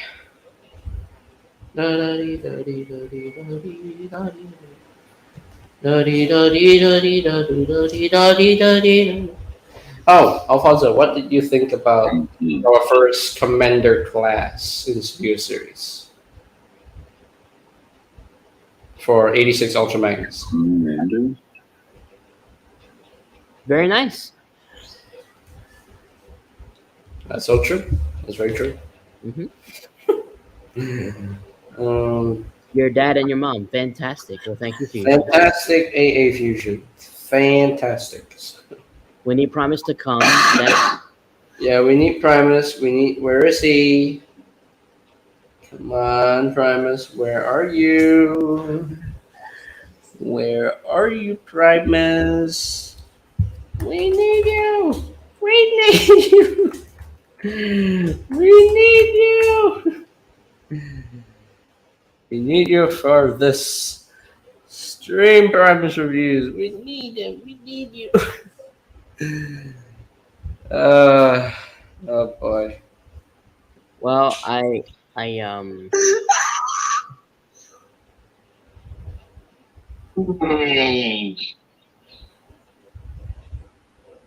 Ayo. what? Oh, What? JJ Ayo. was you? What? Um, No. No, that wasn't. I'm pretty sure that wasn't me. not me. Because I'm just.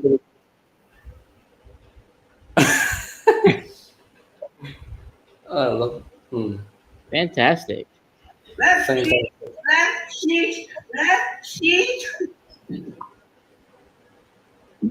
Hey yo, What? I don't know.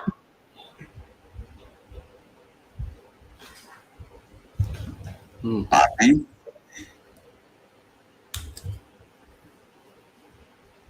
Poppy. Where is Primus? I don't know. 4 big guys. What was that? I don't know. It's not my voice, obviously. 4 big guys. I have no idea what's going on. What is what? What is happening? I'm trying out a new virtual background, but then That's, yeah. my body just disappeared. Hmm. Oh my god. Oh my goodness. And I'm just okay. Oh, there he is. I found him. Found him. Hey, yo. Oh, boy. Found him. Oh, boy. Mm. Give me a smooch. I was sitting on him this whole time. Sorry, I didn't even realize.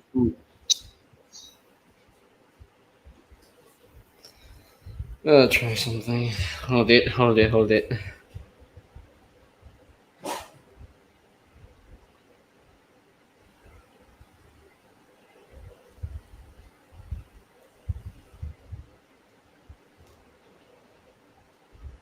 Try something here.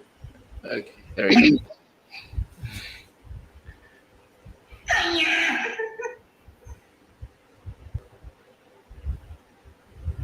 This is okay.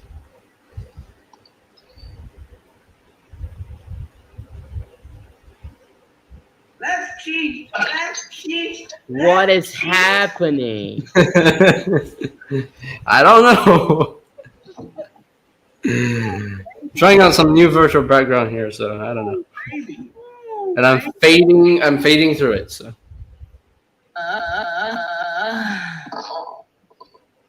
what? Fantastic.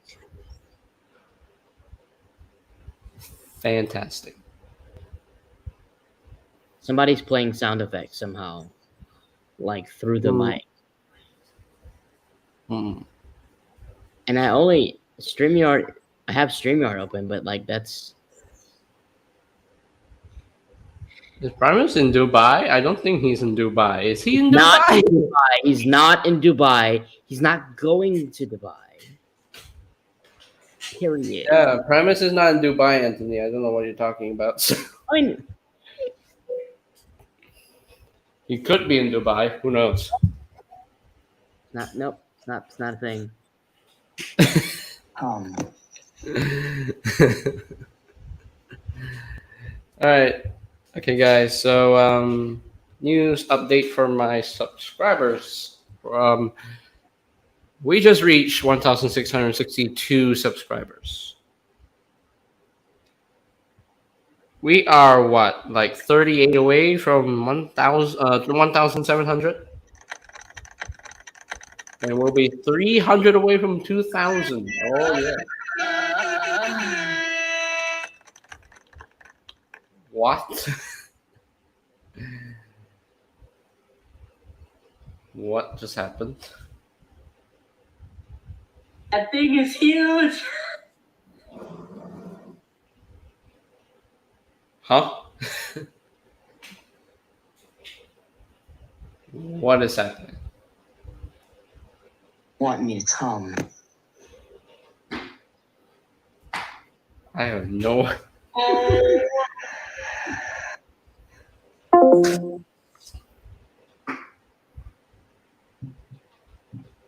What?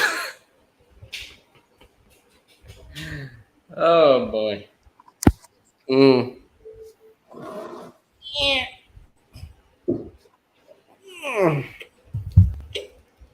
Oh hey.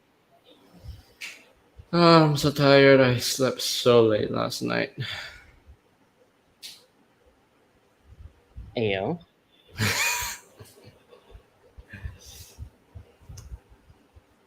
I can't believe I was right about Studio Series Nightbird being 104. How was I right about that?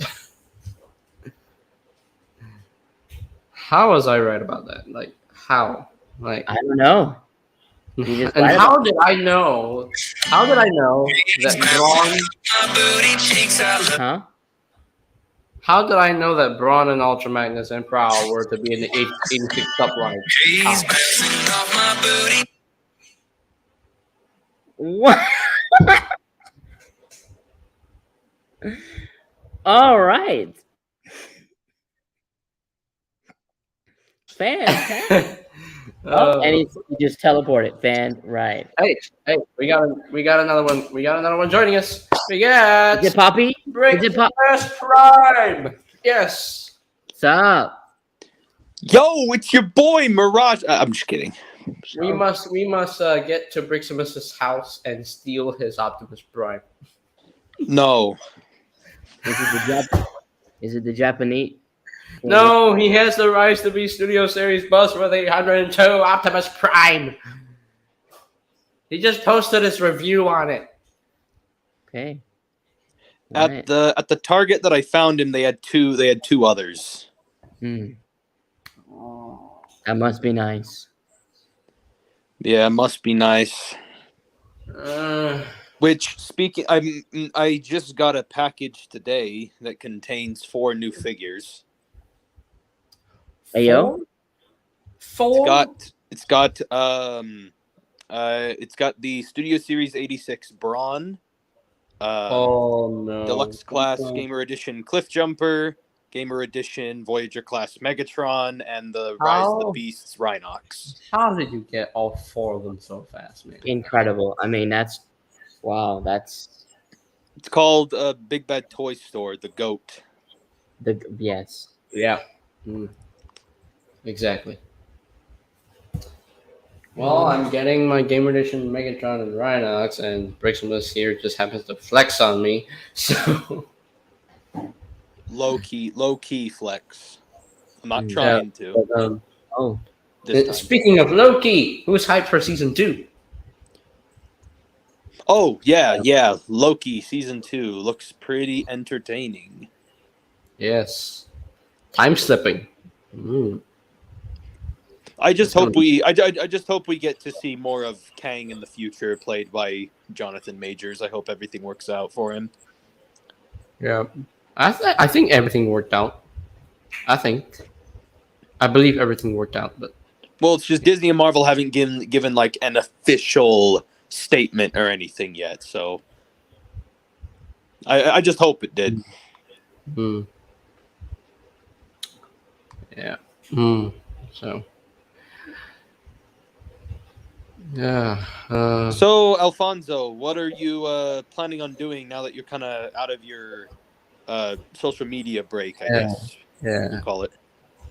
I'm going back to back in the field because Toy Hunt. I am probably gonna. I'm gonna start looking at my next interviewees. I want to do more Rise of the Beast like movie commentary videos, so like things about the film that I want to expand on, so specific stuff like that. Unboxings. Which, by the way, just a side note about Rise of the Beasts, I got my niece and nephew to watch it, and they loved it so much they watched it 3 times in a single day. Hey, let's get it. So yeah, they really liked it. Very nice. Very nice. Very nice. And by the way, I really appreciate those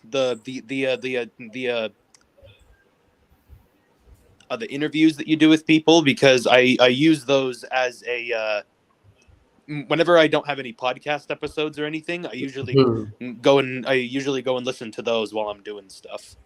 Well, good. I appreciate you watching. That helps a lot. Nice. Yeah, I'm usually like working on homework, or I'm like building like Lego or like doing something, and so I always will like pop on a podcast, or I'll put on like one of those like interviews of yours. Something in the background noise. Yeah, I do the same thing. Yeah. We hope to see more, man, about the Creatorverse content continuing. Oh, that's definitely. Hopefully we see some Transformers YouTubers coming to join the Creatorverse content. Hello? Probably. Yeah, hi, Mr. President. Yes. Are you currently alive? I am alive. See, we've been trying to do this whole watch party thing in the Discord for the past, 20 minutes. You guys are doing a watch party? Wait! We kind of need the person with the digital copy of the film. I didn't know you guys... I didn't know y'all were doing a watch party. Wait, okay, so when is this happening? Currently. Like right now. As in Fantastic. right now. I didn't even see that in the group chat. Alright, I'll be right there. The puppy has joined. I'll be there in a minute. Francisco, we have a watch party. Like, Hi. I didn't even know about it. Hi. Hello, Prime Minister Review. Okay, alright. Yeah, I'll be there in a minute. Greetings. Really, y'all? They're having a watch party and we're live. Can I Frankie, just wait? Can I just wait for a few more hours? you know about the Hours. Huh? Nice. Did you know about the watch party? What watch party? Fantastic. We do a great job. We do such a wonderful job on Discord. Wow. There's a watch party? Oh my god. Rise the Beast watch party, Faded said. I'm sorry, I haven't been home. I've been out. That's why. I I okay, have that's been, fine. and then I. I Fantastic. had to go rescue someone. Ayo. Huh? Rescue someone? You're just gonna drop that casually and not give any more context? I had to go rescue someone who was on the side of the road. So Okay. I joined the watch party, guys. You want to invite them to join the watch party? Please. what did I miss? um, I know I was getting messages. I'm like, I wish I could join, but I'm not home at the moment. Oh wow. okay. I know there were a lot of questions that you read over that I could barely see. Screen was small. There's too much right now to process. I don't even know what to process. I'm confused. I don't know. I don't know anymore. Mitchell is saying things. You don't know what's happening. You rescued somebody. I don't know. JJ just said something, and there's a watch party. I don't know. I don't know. What like I everything? feel like I'm missing something here of this conversation. Yeah, I'm missing something I'm here missing- I too. feel like all of us have a piece that the other person is missing. I am missing things as well. Yeah. Wait. I was just like flashbanged with words like just then. So, ladies and gentlemen, gentlemen, my friend, Wait, my you just good call me a friend- lady? You just call me a My- lady? Are you assuming that That I was a am? joke. That was a Are joke. you assuming that I'm a? You didn't Wow. treat it like it was a joke. You treated it like it was a Okay, mistake, I joined JJ. for like 2 minutes, and you're assuming.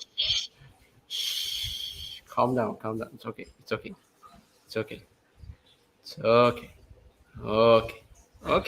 Okay. Good boy. I'm a dog now. I'm a dog now. Okay. Anyway. That hand gesture doesn't make Yes, me I feel was- comfortable. Oh, okay. So y'all know Josh BC. Oh. Y'all know Josh BC, and from I think Alfonso knows him. I didn't know it was right.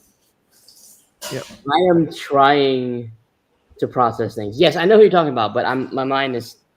In other everywhere. places. I'm So, reading like. I'd like to. I know Josh BC is not here, but if he was here, I would like to congratulate him on his baby just arrived. Hey yo. His son. Yo. And guess what his son's name is? JJ.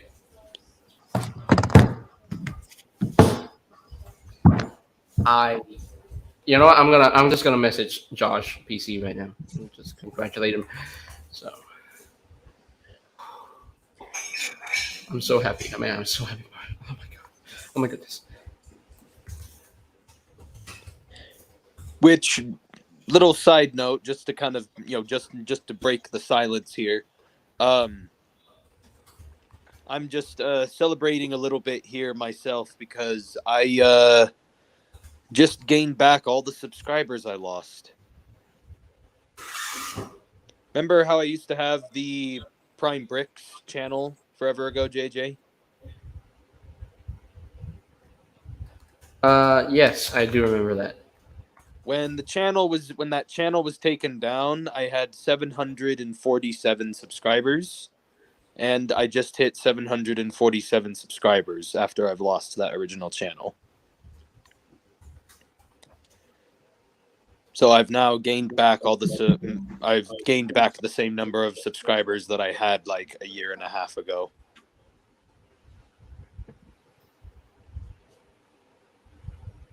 Yeah, that's nice. Awesome, man. So I'm just so now I'm treading on thin ice because I'm like, oh, but I don't want to mess this up now. I've already gained back everything again. No. Yeah. I understand. I understand that very well. So My eventual YouTube goal is to get the 100,000 subscribers and get the silver play button. At that point, I'll feel like my journey on YouTube is basically complete. yeah. That's a good goal. That's the goal. That's the dream, I guess. That is the dream. Oh. Right. Yep, that's everybody's dream. Yep. Hopefully it's mine. Hello? Well, I mean, my other dream is to Hello? be Optimus Prime in real life, but obviously that's not gonna happen anytime soon. Mm, 'Cause there's only one Prime. true. Right. Hello? Uh, who's down the phone? Which, by the way, specifically, I don't I know. actually Someone tell me. uploaded my Studio Series 102 Rise of the Beast Optimus review on Peter Cullen's birthday. Oh, let's get it. So that was nice. Oh, I'm tired. I've been working on a bunch of college stuff for finals coming up. Ah. Good I'm- luck, man. Good luck. I'm the reason why I'm taking finals and stuff right now is because I'm in the middle of a summer semester and we're reaching the end of the summer semester, and so I have like 2 finals that are coming up in like the next week and a half or so.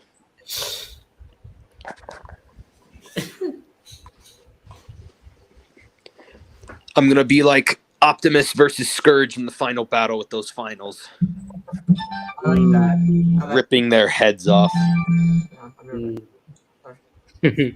What Yeah. is happening? What is happening? I could probably think of a better analogy, but that Rise of the Beast is what's on my mind right now, so I'm just gonna go with that. Yeah, I'm back home. How to do that real quick. Sorry I couldn't join earlier. No, you're good. You're good. Say, we're just going to start the watch party soon. So if you want to hop on Discord, Yeah, we need to. we're ready. Nice and soft. You know what I mean? I like how he's making his rounds, like calling all the execs. Okay. All right. I didn't. Yeah, we gotta. Yeah, Yeah, they didn't even give me fruits. yeah. I'm Mitchell okay. couldn't. No, Mitchell couldn't get the movie started, so I gotta go. Like, I have the digital copy out, so we're gonna get it started. I need to put my. Wait, so whose Discord is it that's the watch party's on? It's on mine. It's like we have a private little thing where we watch stuff. But Oh, Frankie, is that Figment? I was Yeah, confused. Fantastic. Why, did he call you earlier? Yeah, he did, but I was a lot of stuff was happening. But yeah, we'll have to get it started. Come on. What is happening? Like, I haven't even had time to sit down. What is going on? I don't know, man. I know it's 9 p.m. for me and 10 for you, so we have like a couple hours on a weekday, so we got to get it started. Faded in the chat's like, bruh, we planned since this morning. Well, I'm sorry. I'm Faded. forgetting. I'm like forgetful. Faded. This morning we had the whole like chat with Nick, and then with that the whole thing happened, and then the Rise of the Beast Figment found the Prime, and then we all it was a cluster this morning. Anyway, and it was a busy work day for me. So, you ready? Ready to go? I guess we have to. Well, I still gotta make my food. Well, go make your. Man, you're sitting here on a live stream when you could be making your food. I got spam like join. So I'm like, okay, I'm gonna join. Let's sit down, relax. Okay. You go make your food. I'll go make my popcorn. I'm gonna go eat. We'll get started. All right. I'm gonna go eat. You're gonna go eat. You're gonna go eat. I'm gonna go eat. I'm gonna go eat. All Later. We got it. Yeah, we have stuff. Yep. I'll see you Friday. Thanks for having us, JJ. Good to see you. right. All right. See you, Alfonso and Primus Reviews. See you If later, you man. all are one. Bye. Bye. Bye, guys. Oh. Yeah. I'm Well, that was I'm fun. back.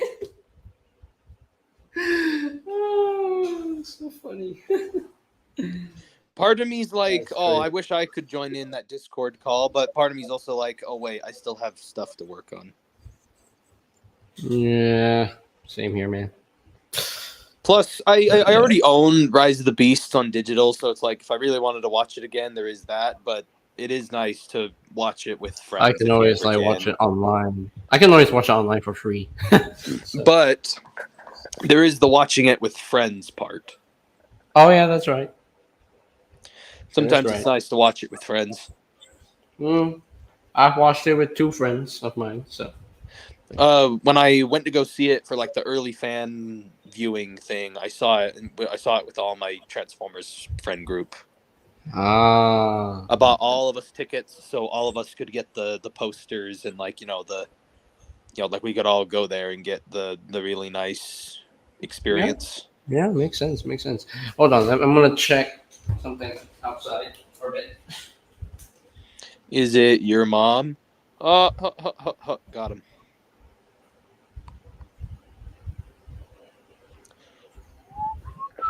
Guess I'm in control of the live stream for now. So Okay. wait, Jay's back. Okay. I'm back. So It's not my live stream anymore, it's Jay's. It's I was just controlled back to checking. Jay again. I was just checking whether my Gamer Edition Megatron and Rhinox have arrived yet, but no, they haven't arrived yet. I was just gonna say like, oh, it's my live stream now. All right. Hmm. But then you came back and I was like, oh wait, never mind.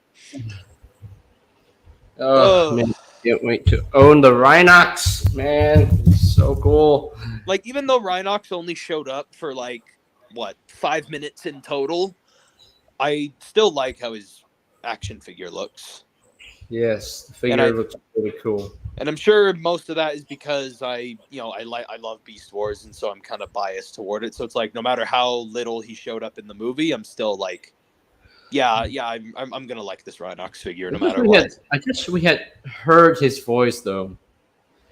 I mean, technically we did, but like it's in the middle of a battle, and like it sounds kind of like primal, and like did he really speak?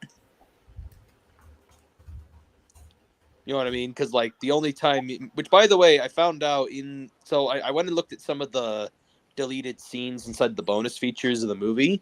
The only other scenes that were actually deleted that Rhinox was in was there was just supposed to be some extended scene where he was in his Rhino mode where him and Cheetor were inside of the cave that Noah and Elena they could were have in. kept that scene. They would have.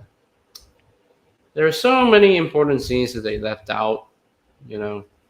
Yeah, the scene that I obviously we all know of, the transit scene. That's probably the one that had everyone the most upset. Yeah.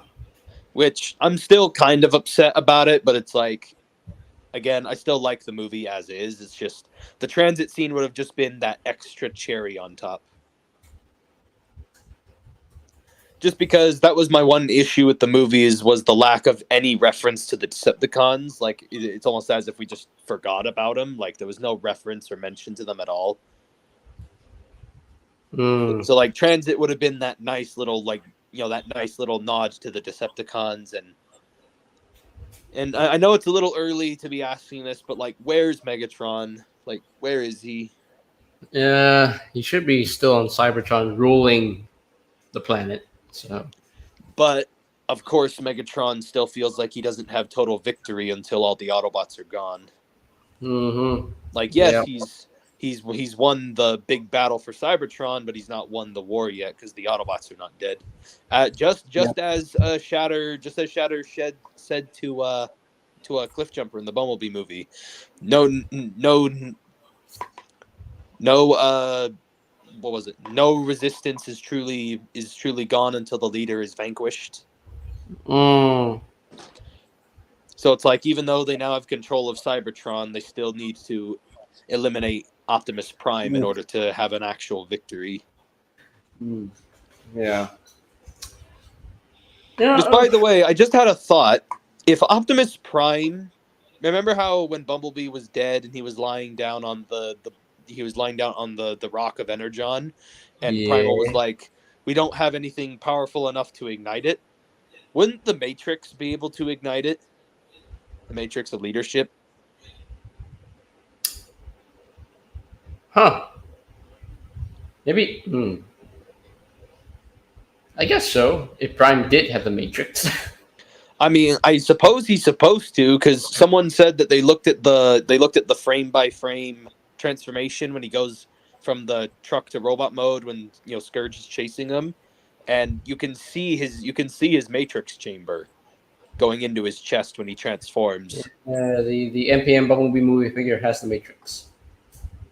Yeah, I know. I have the figure, and also there's all those DLX and like the non-transforming like robot figures, and those also have the Matrix in them.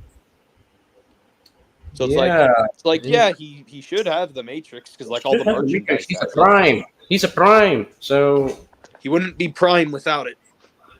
Except in the Babers. Well, you know what I mean, like the aligned continuity. Yeah, stuff. yeah. Like you're not technically a Prime without the Matrix. That's your title. Yeah. Which, speaking of primes, I'm really looking forward to the new Nova Prime. Oh yes. I don't know if I might pick that one up. I don't know.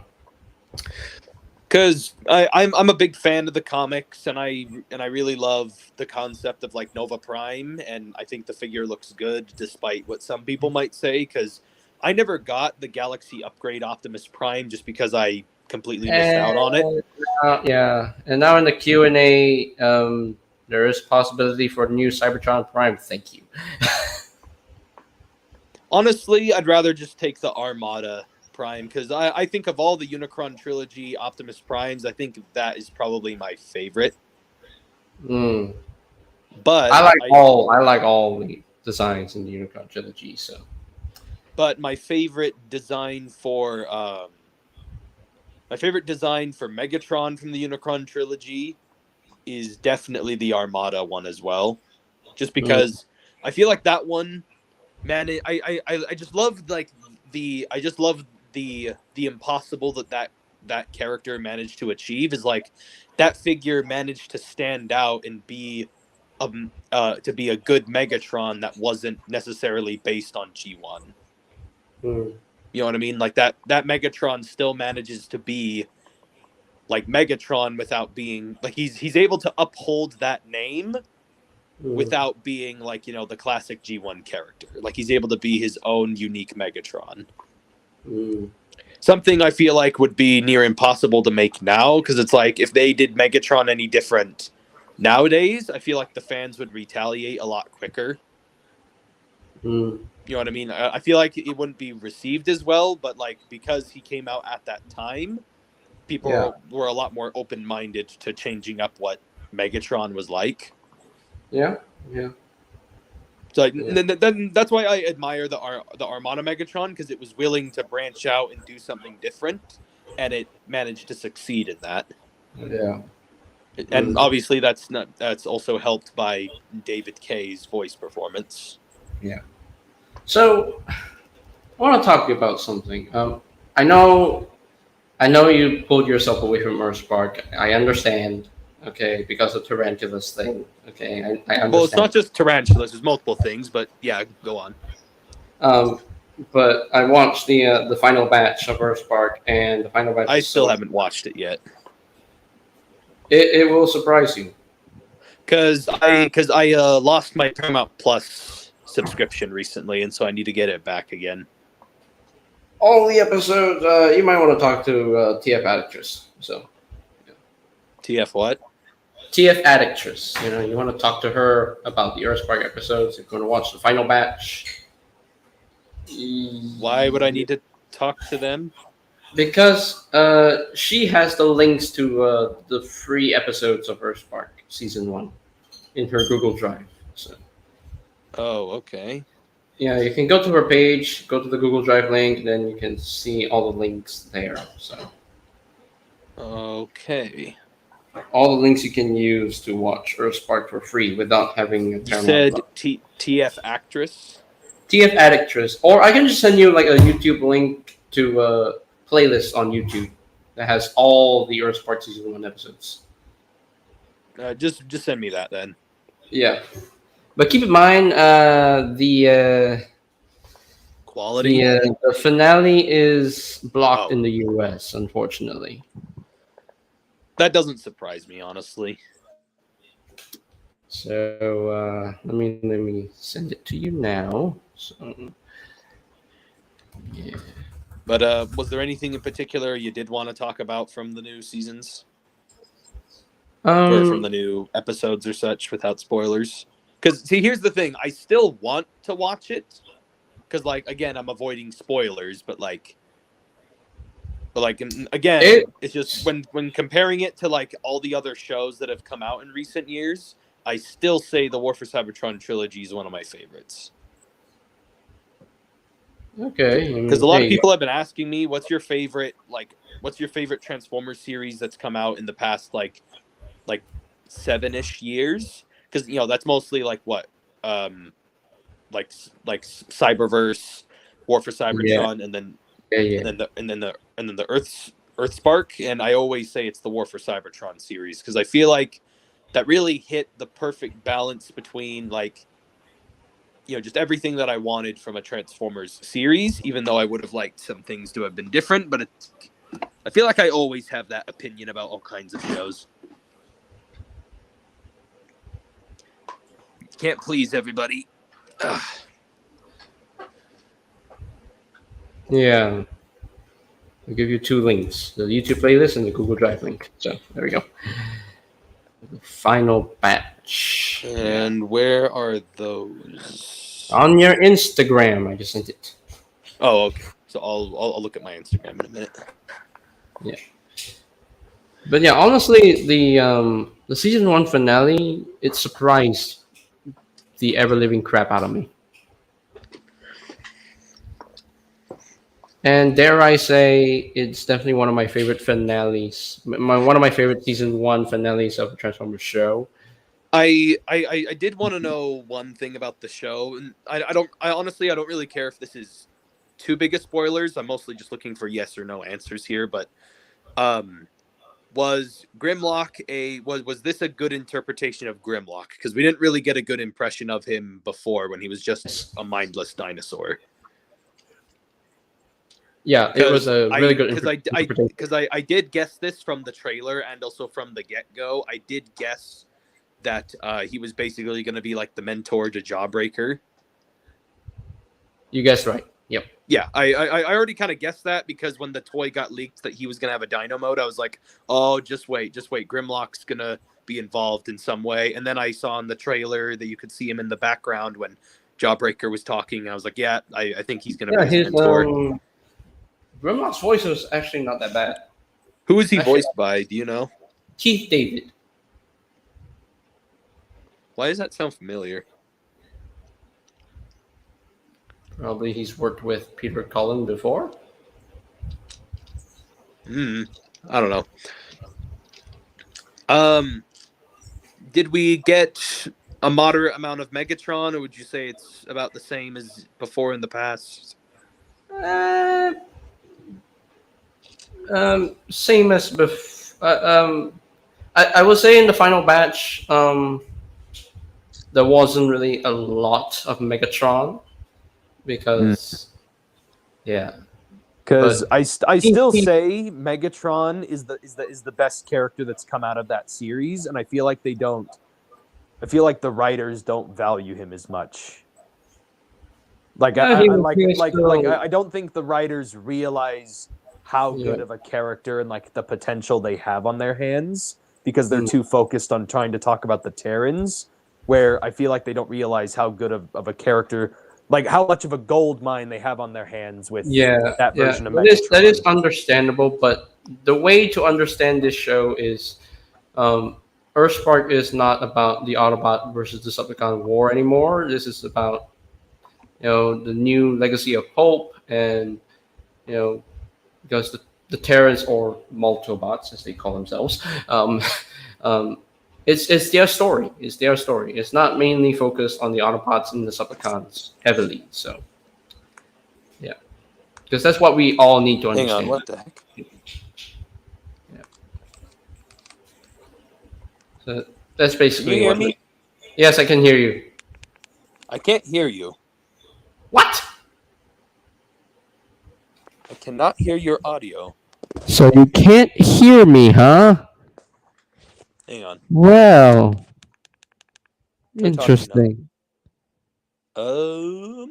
Testing, Testing, yeah, I cannot testing. hear you at all. What? Here, let me try. Oh my goodness. Oh my gosh. Boy. But the rest of y'all can hear me, right? I'm pretty sure. I'm pretty sure the rest of y'all can hear me. Okay, speak. Can you hear me now? Ah, yes, I can. Not sure what that was. I just decided to go ahead and refresh the page, and that worked, I guess. No Okay. idea what happened. But anyway, as I was saying, Earthspark is basically it's just about the Terrans' journey and their journey into becoming, the new legacy of hope and all that Which is stuff. a real shame, because I feel like all of them could use some more writing. Well, actually, if you watch the whole first season, actually, it's actually honestly like from beginning to episode 25, 26, the writing's actually quite good in my opinion. Is 25 and 26 the last ones?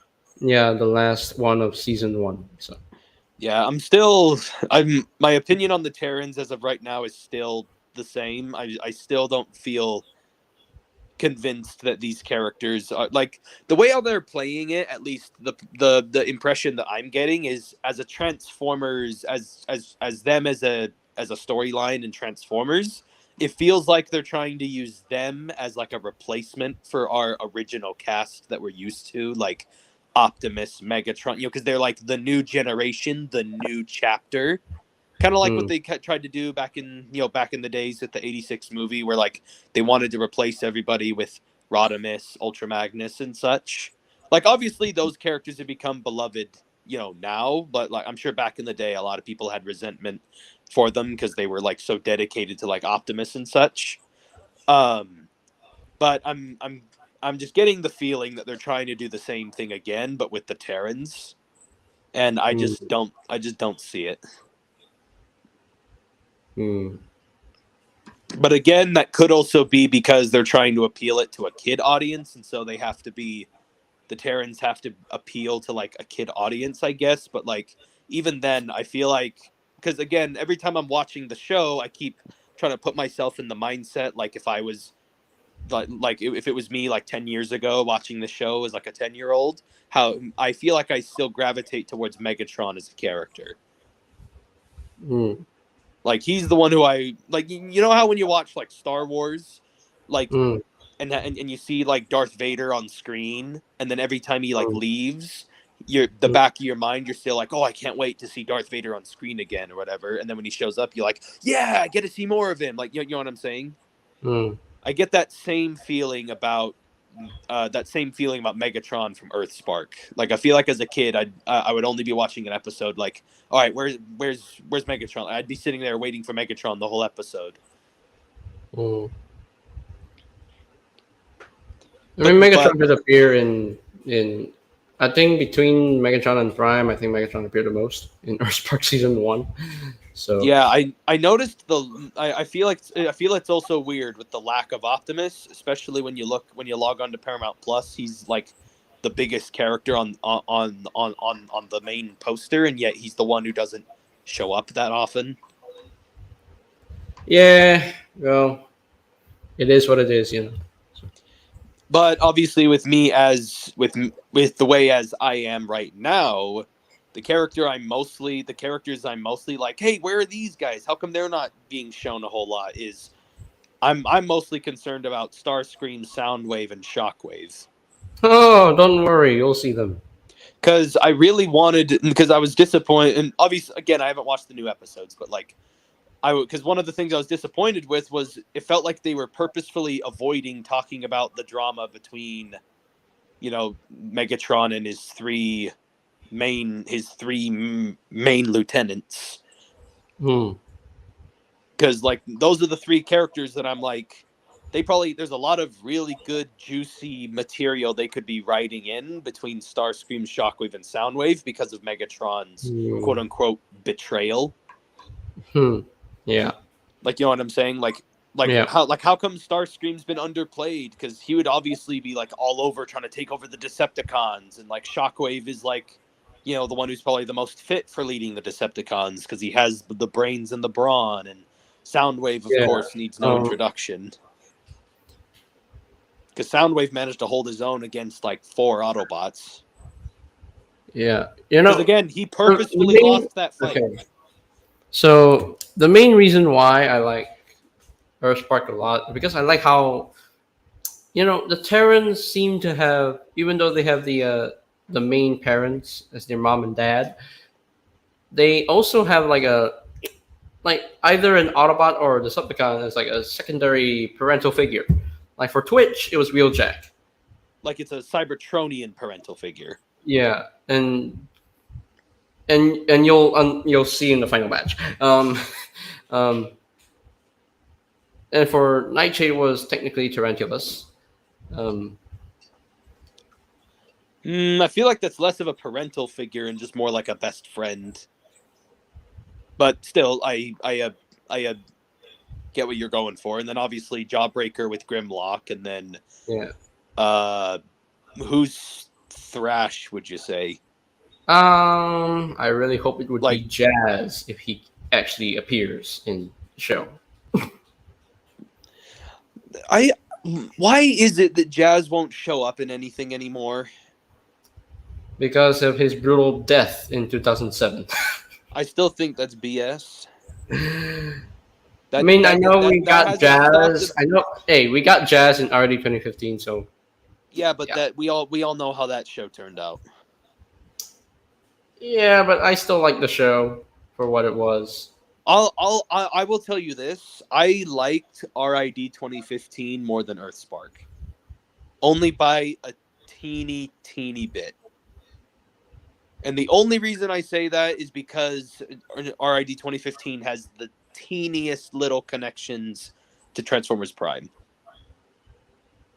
Yeah, because I like the references, Yeah, but again, it's not a good sequel series. It's not the preferable sequel that I hoped for. I don't know. I thought it was pretty fun. Well, the reason why I didn't like RID 2015 all that much is because I feel like the Decepticons were severely underplayed. Like they treated the Decepticons more like they were common criminals than they were actual, prisoners of war.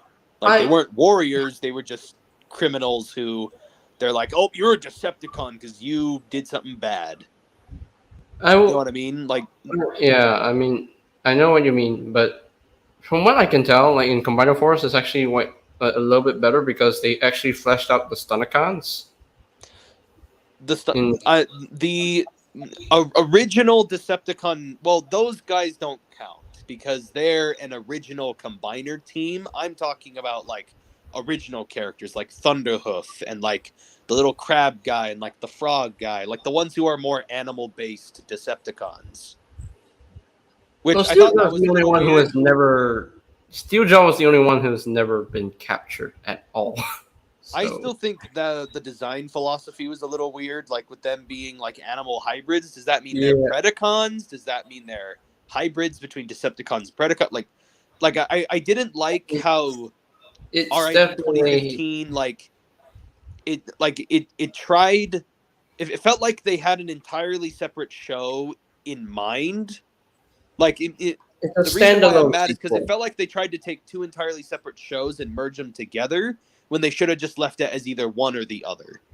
The way I look at it is that RID 2015 is just a standalone sequel. It's not a direct sequel. So, well, the other reason I also take problem with it is because they ruined Grimlock.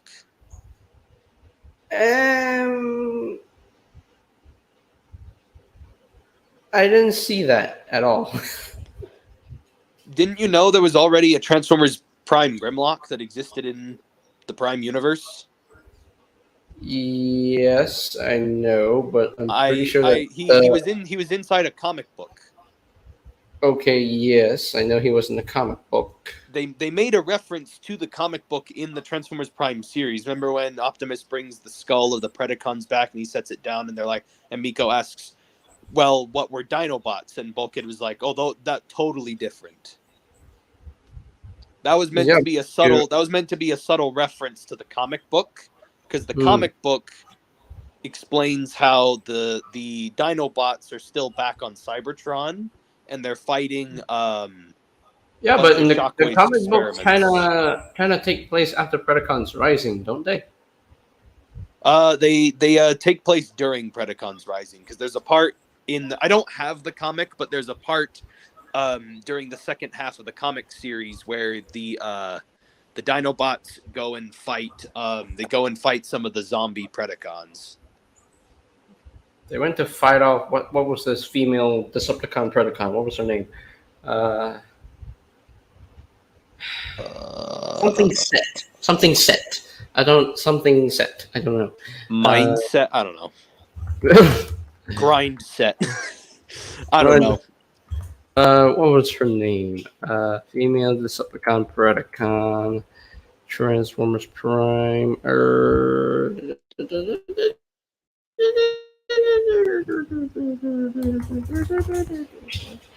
Rip. It was a. She looked like Ripclaw. Oh, I got you. Circuit. Circuit. She was the only one that was. She was the only Predacon with us who was actually classified as a Decepticon. So. But like, to give you an example, the sequel I would have preferred is like what Prime Animations is putting together. Do you know who I'm talking about? Yes, I know who you're talking about. Yeah, like that specifically is what I would have preferred as a sequel, is the Prime Animations Galvatron's Revenge kind of thing. Yeah, but I think I'm fine with what we got, with RAD 2015. So. Well, it's like, because again, I feel like RAD 2015. It feels like they had a. It feels like the original concept was to have a Prime sequel, but then Hasbro went, no, we need an entirely brand new show. So the writers instead compromised and merged the two ideas together, and so it kind of formed into RID 2015. And I feel like that makes a lot of the elements good and bad at the same time. Like, there's elements, all the elements that are in RID 2015 that are like original concepts, I think are cool. Like, I think Strong Arm's a good character as an original character, and I think Fix It's fine and such. But then when they try to tie it into Prime, and it's like in the Transformers Prime, that's where I feel like I start seeing its flaws, because it's like it's not. It clearly was meant to be a brand new show, but because there was conflicts on what it should be, a Prime sequel or new series, it ended up making it what it is. Like, in my opinion, it should have just been one or the other. It should have just been straight up Prime sequel or straight up brand new series. Because then there's all these problems. Honestly, man, how I look at it is, okay, already 2015 is a sequel series to Transformers Prime. Okay, cool. It's a sequel series to Transformers Prime. Okay, gotcha. Okay, so there's the references to Transformers Prime. Soundwave returned. Starscream came back. Bulkhead returned. Ratchet returned. Then, Megatronus Prime even appeared. Cyclonus even appeared, and mentioned to the 3 human kids, the Autobot base, the Stark Star Saber. Yeah, but then they made the explanation that the Predacons died, and I thought that was a bunch of BS. Because the Predacons were like, I thought the Predacons were meant to be these like big unstoppable monsters, and yet they just got killed by a couple. Hey, we all thought Starscream died, but then when he appeared in season 2.5, I was like, hey, how is Starscream alive? Yeah, but again, it's like, I still feel like the Predacons it felt like too easy of a death for the Predacons. You know, like it wasn't like they died in battle; they just died to security guns. Like, I feel like that's not really a good ending for their story. Yeah, but Because they made it sound like the like Predacons were now gonna come back and like they were gonna live in harmony with Cybertronians and like with like regular Autobots and Decepticons, but it's like no, they're just gonna die to guns. yeah, well, Like I it mean, just felt very anticlimactic. we've always gotten anticlimactic scenes in the past, so I'm not even that And upset. I always felt the same way about Soundwave. Like they finally brought back Soundwave, but it's like it feels like there's no point anymore because there's no Decepticon cause to follow. Yes, technically there is like Steeljaw and such, but like there's no way Soundwave's gonna follow Steeljaw. Because he's only the follower of Megatron. But what Soundwave didn't know that Megatron turned his back on the Decepticons. Yeah, and they should have explained that. They should have expanded upon that story and like shown Soundwave that like the They Decepticon cause was dead, they and maybe that originally would have led to okay. Soundwave maybe trying to lead them Hmm, himself. hmm. Or maybe it would have been Soundwave helping Starscream to lead the Decepticons because it's like, oh, who's the next best person to lead them? Starscream. You know, Yeah. like again, I just felt like kind of similar to Earthspark. It felt like they kind of underplayed a lot of the Prime elements and they focused more on being a new show. And again, it should have just been one or the other. Yeah. Like I like RID 2015. I just felt like if they really wanted to give us what the fans wanted, it should have just been one or the other. Because Honestly, I mean, I'm not gonna throw shade at the animation. A lot of people hate on RID because of the animation, but like I don't really care what the animation looks like. I think Beast Wars hmm. still looks fine for its animation because the story makes up for it, and I feel like RID did Okay, the same okay. thing. Let's just agree to disagree. Let's just not talk about RD 2015 anymore because it's because that show just brought up so much controversy in the fandom. So Well, like again, that's the last thing I'll say about it, but like that's the reason why I feel like it should have just been one or the other because then there's now all this controversy behind RID 2015. You know yeah, what I mean? yeah. Hmm. Me personally, I just want to just ignore the flaws and just enjoy the show as is. So that's how I do things. So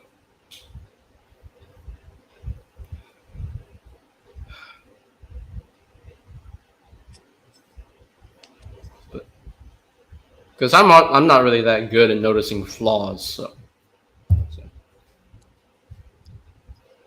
Well, maybe in figures, yeah, I can definitely see what a flaw is, but still, I never got any of the RID toys because, well, one, it was because it's not that I hated them or anything. It's just at the time when the show came out, I wasn't into Transformers anymore. ooh, It was during my what I call my Transformers dark ages when I wasn't really into the franchise anymore because after Age of Extinction, that like gap between Age of Extinction and Bumblebee, and yes, that does count The Last Night. I wasn't really into Transformers anymore. hmm, Like I was starting to kind of like outgrow it, and then it wasn't until around just before Bumblebee got announced I started kind of getting back into it again. okay, you see, So yeah, RID 2015 came out during that time where I was like I wasn't active in the Transformers community. hmm, hmm. Nick, how you doing, man? How you doing, Nick? Oh, Nick, I just realized he was in the chat. Hello. Hey, Nick, what up, Nick? Hello, hello. We got people like Nathaniel who loved already 2015. So But you know people what can is love. one thing that we all can agree on though?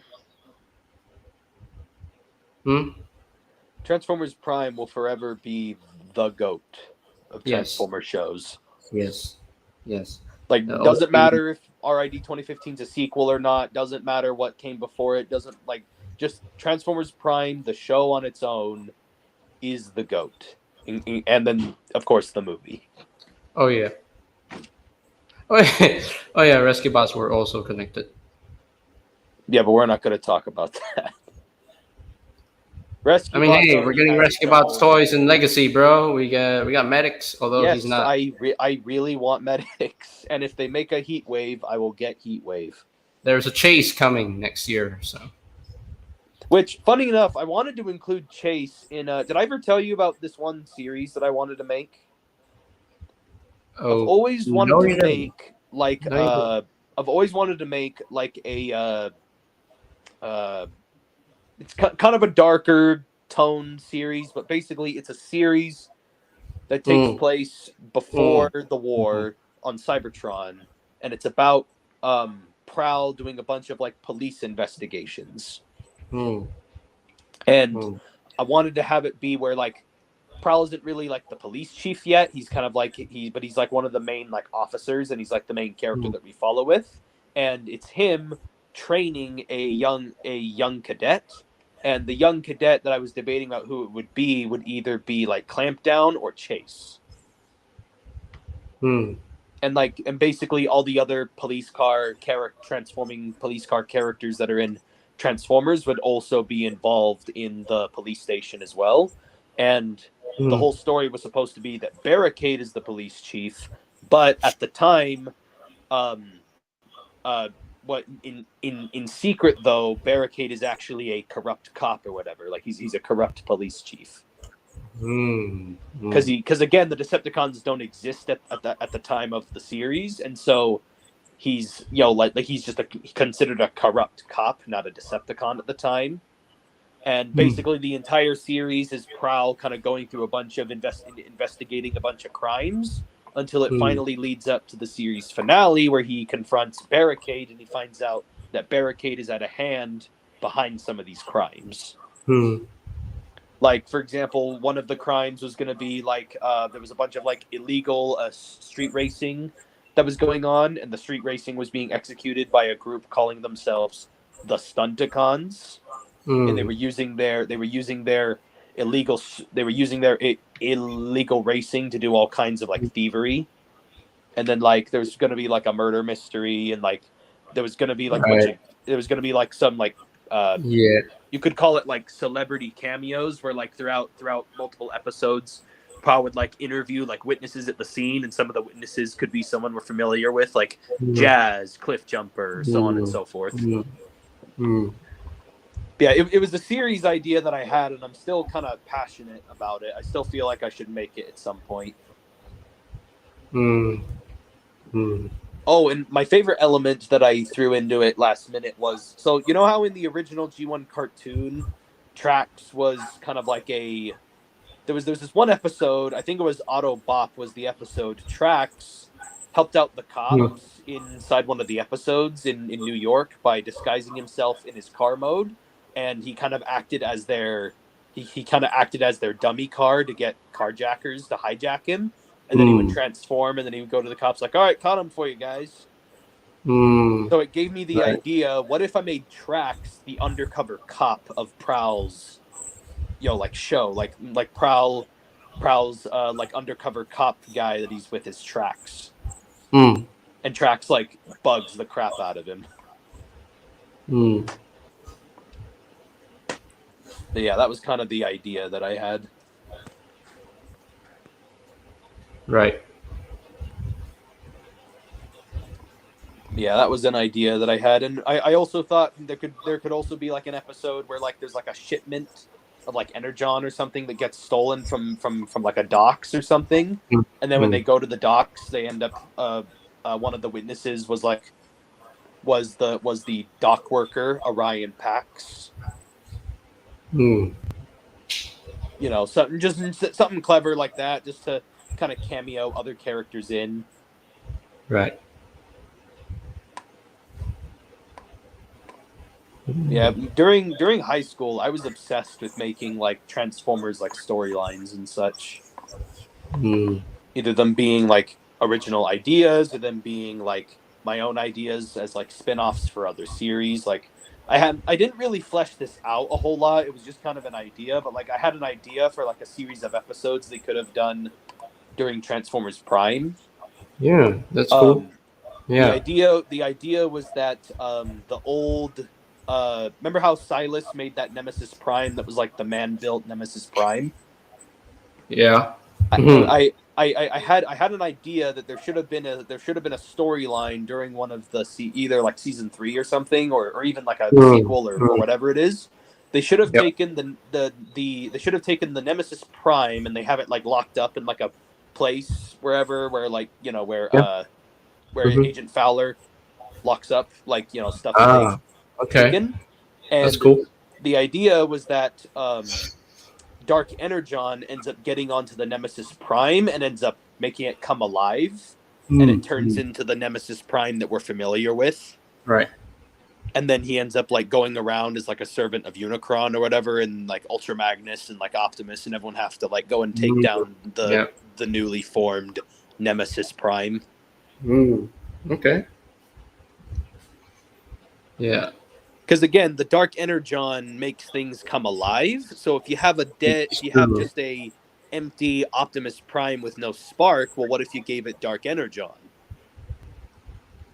Hey, you could give it to life. Yeah, give it life. Like, so like that was just an idea I had rolling around in my head. Like that would have been cool to have like the legit Nemesis Prime show up, where he's like a servant of Unicron or whatever. Like, I think that would have been cool. Or it could have been Unicron's spark in the Nemesis Prime body or something. Yeah, that would have been cool though. Yeah. I just saw a big announcement from Hasbro today. What? What big announcement? What? No. What is it?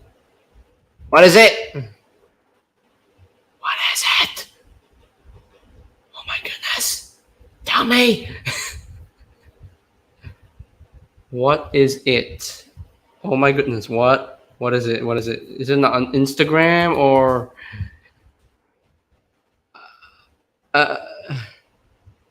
what is it?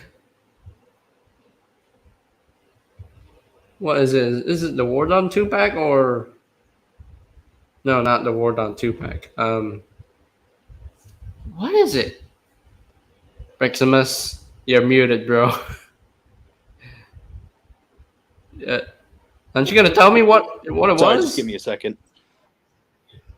Okay. But what was the?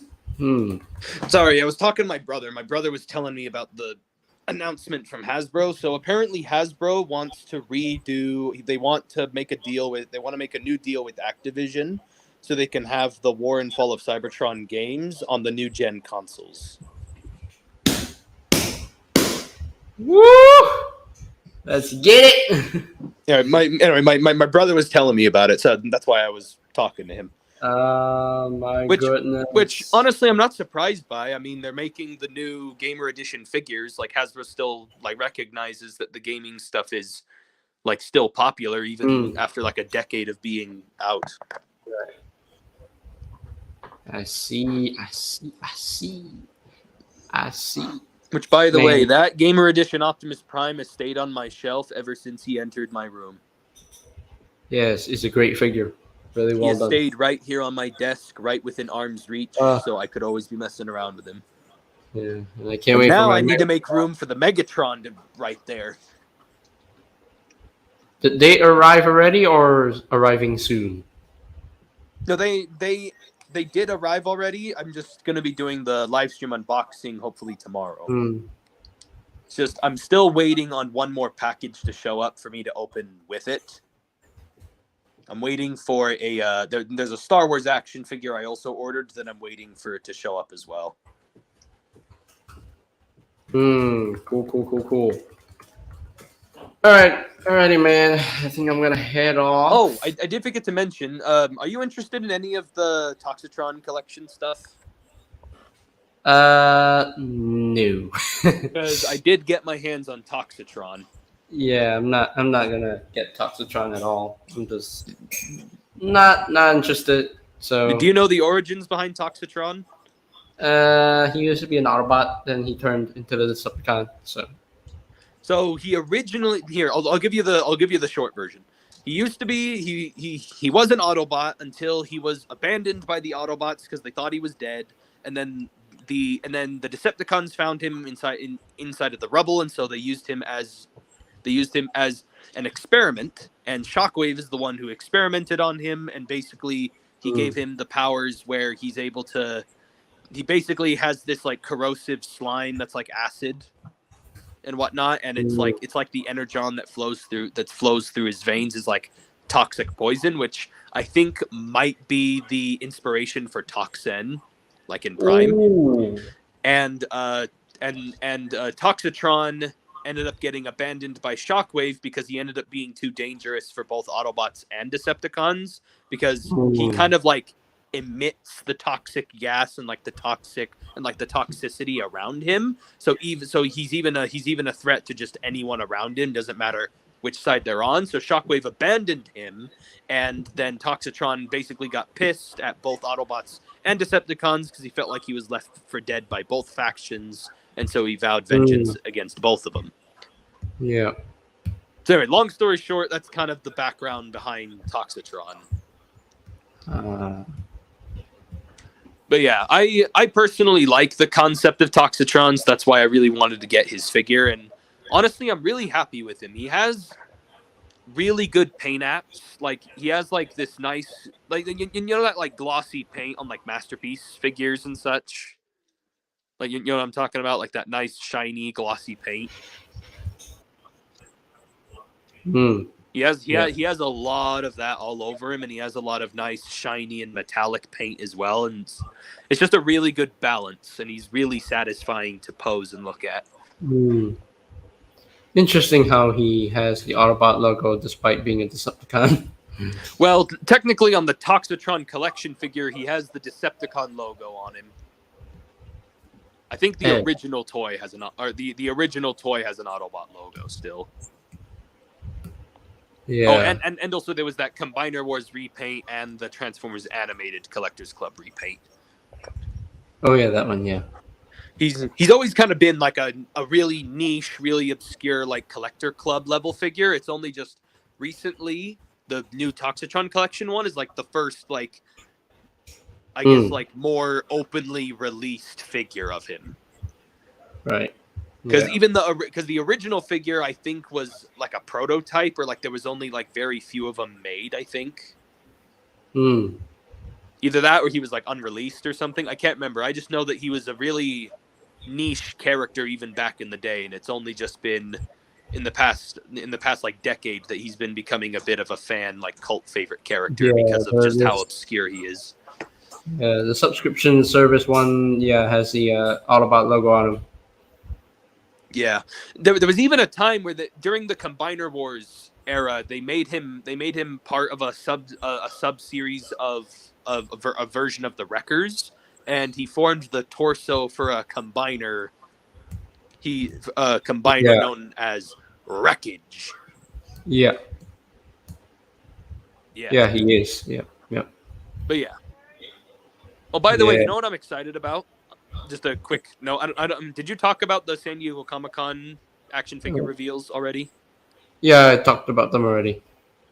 Yeah, I just wanted to add my 2 cents to the mix. I'm really excited for the Shattered Glass Sideswipe figure because one, I'm a sucker for Shattered Glass, but also that scratch on his Autobot logo obviously means we're gonna get the one Armada character, right? The Wheeljack. Yes, I'm excited. Because Wheeljack from Armada obviously looks like Sideswipe, but he also had the scratch in his Autobot logo, and that's what it. And also the head sculpt looks like the Armada Wheeljack too. Yeah, they did a really good job on that one. Yeah. I'm not going to get the Armada one personally because I'm already going to get the Shattered Glass version, but still, I still understand the value of him. And the fact that minicons are coming back to Legacy. Yes, and the little minicon that comes with him. That is crazy. You get Joel, and I really want the hot shot. Yes, I really want that too. I gotta get all the Power Links repaints. I actually prefer the Power Links Hotshot figure over the original release one, just because I prefer the red flames on him. Also, I like the guns and blast effects, and the Minicon definitely convinced me as well. Yeah, that makes sense. Yeah, that makes sense. Yeah, I can't wait to get the Power Links Hotshot. But I still need to finish off Studio Series Wave 20 with Snarl, Core Class Ironhide, and uh, and uh, I need to finish off Studio Series Wave 21 with Brawn and Cliff Jumper, and I need to finish off Legacy Edition Wave 3 with Armada Megatron. Because I cannot Wait, you don't get... have Armada Megatron yet? Nope. Not Oh. yet. Oh, I thought you ordered Unfortunately, him already. nope. Didn't get him yet. I'm actually holding him right now. Dang it. He's a really good figure. What I like about him is that they didn't really give him a whole lot of accessories, and so that means all his budget went into the actual figure itself. Yes, and he can still slide up and to rotate the whole backpack thing. Yep. The only thing I find a little weird is he doesn't have any Minicon ports, even though the Starscream kind of has like Minicon ports in a way. No, I didn't. I could have sworn he had like a Minicon port thing somewhere. No, only So are Hotshot. Minicons porting on like the same way they traditionally do, or are they just gonna have like 5mm pegs or whatever? I think they're gonna have 5mm pegs for Swindle if they make him. I mean, I guess we'll find out with the jolts. The Jolt Hotshot. connects to Hotshot the same way. So, Yeah, and then there's the, what was the name from the one that comes with the Shatterglass side stuff? He's like, I think it was like Whisper, and Windshear. Whisper, that was it. Yeah. Yeah, I'm a sucker for Shattered Glass, and so I definitely pre-ordered that 2-pack. I'm just gonna wait for an Armada Wheeljack. I'm not gonna get Shattered Glass stuff. Well, so. because it's not just that I wanted the Shattered Glass sideswipe. That Studio Series 86 Hot Rod is an amazing figure. So repainting it in black, purple, and silver is an like instant buy from me. Let's go Rodimus Unicronus. Yeah. Because I already have Rodimus Unicronus, and I still want the 86 one. Yeah. But anyway, so it's already been like 2 hours 40 minutes. So yeah, I'll stop making this longer than it needs to be. yeah, I am going to head off. So for those of you who have joined the chat, thank you for joining. Thank you for watching. Hope you had fun listening to me just discussing on the Q&A stuff. Because we got a lot of possibilities happening in the future, and we'll have to wait and see what PulseCon brings to us. Whoa, wait. Nathaniel White said Gamer Optimist looks okay, not a fan of it. How can you not be a fan of it? Because he's never played the game before. I still don't see what the issue is. Because he's not a fan of the game designs, unfortunately. No, whatever. One of those people. Yeah, but it's his opinion. So yeah, it's just less money that he has to spend, I guess.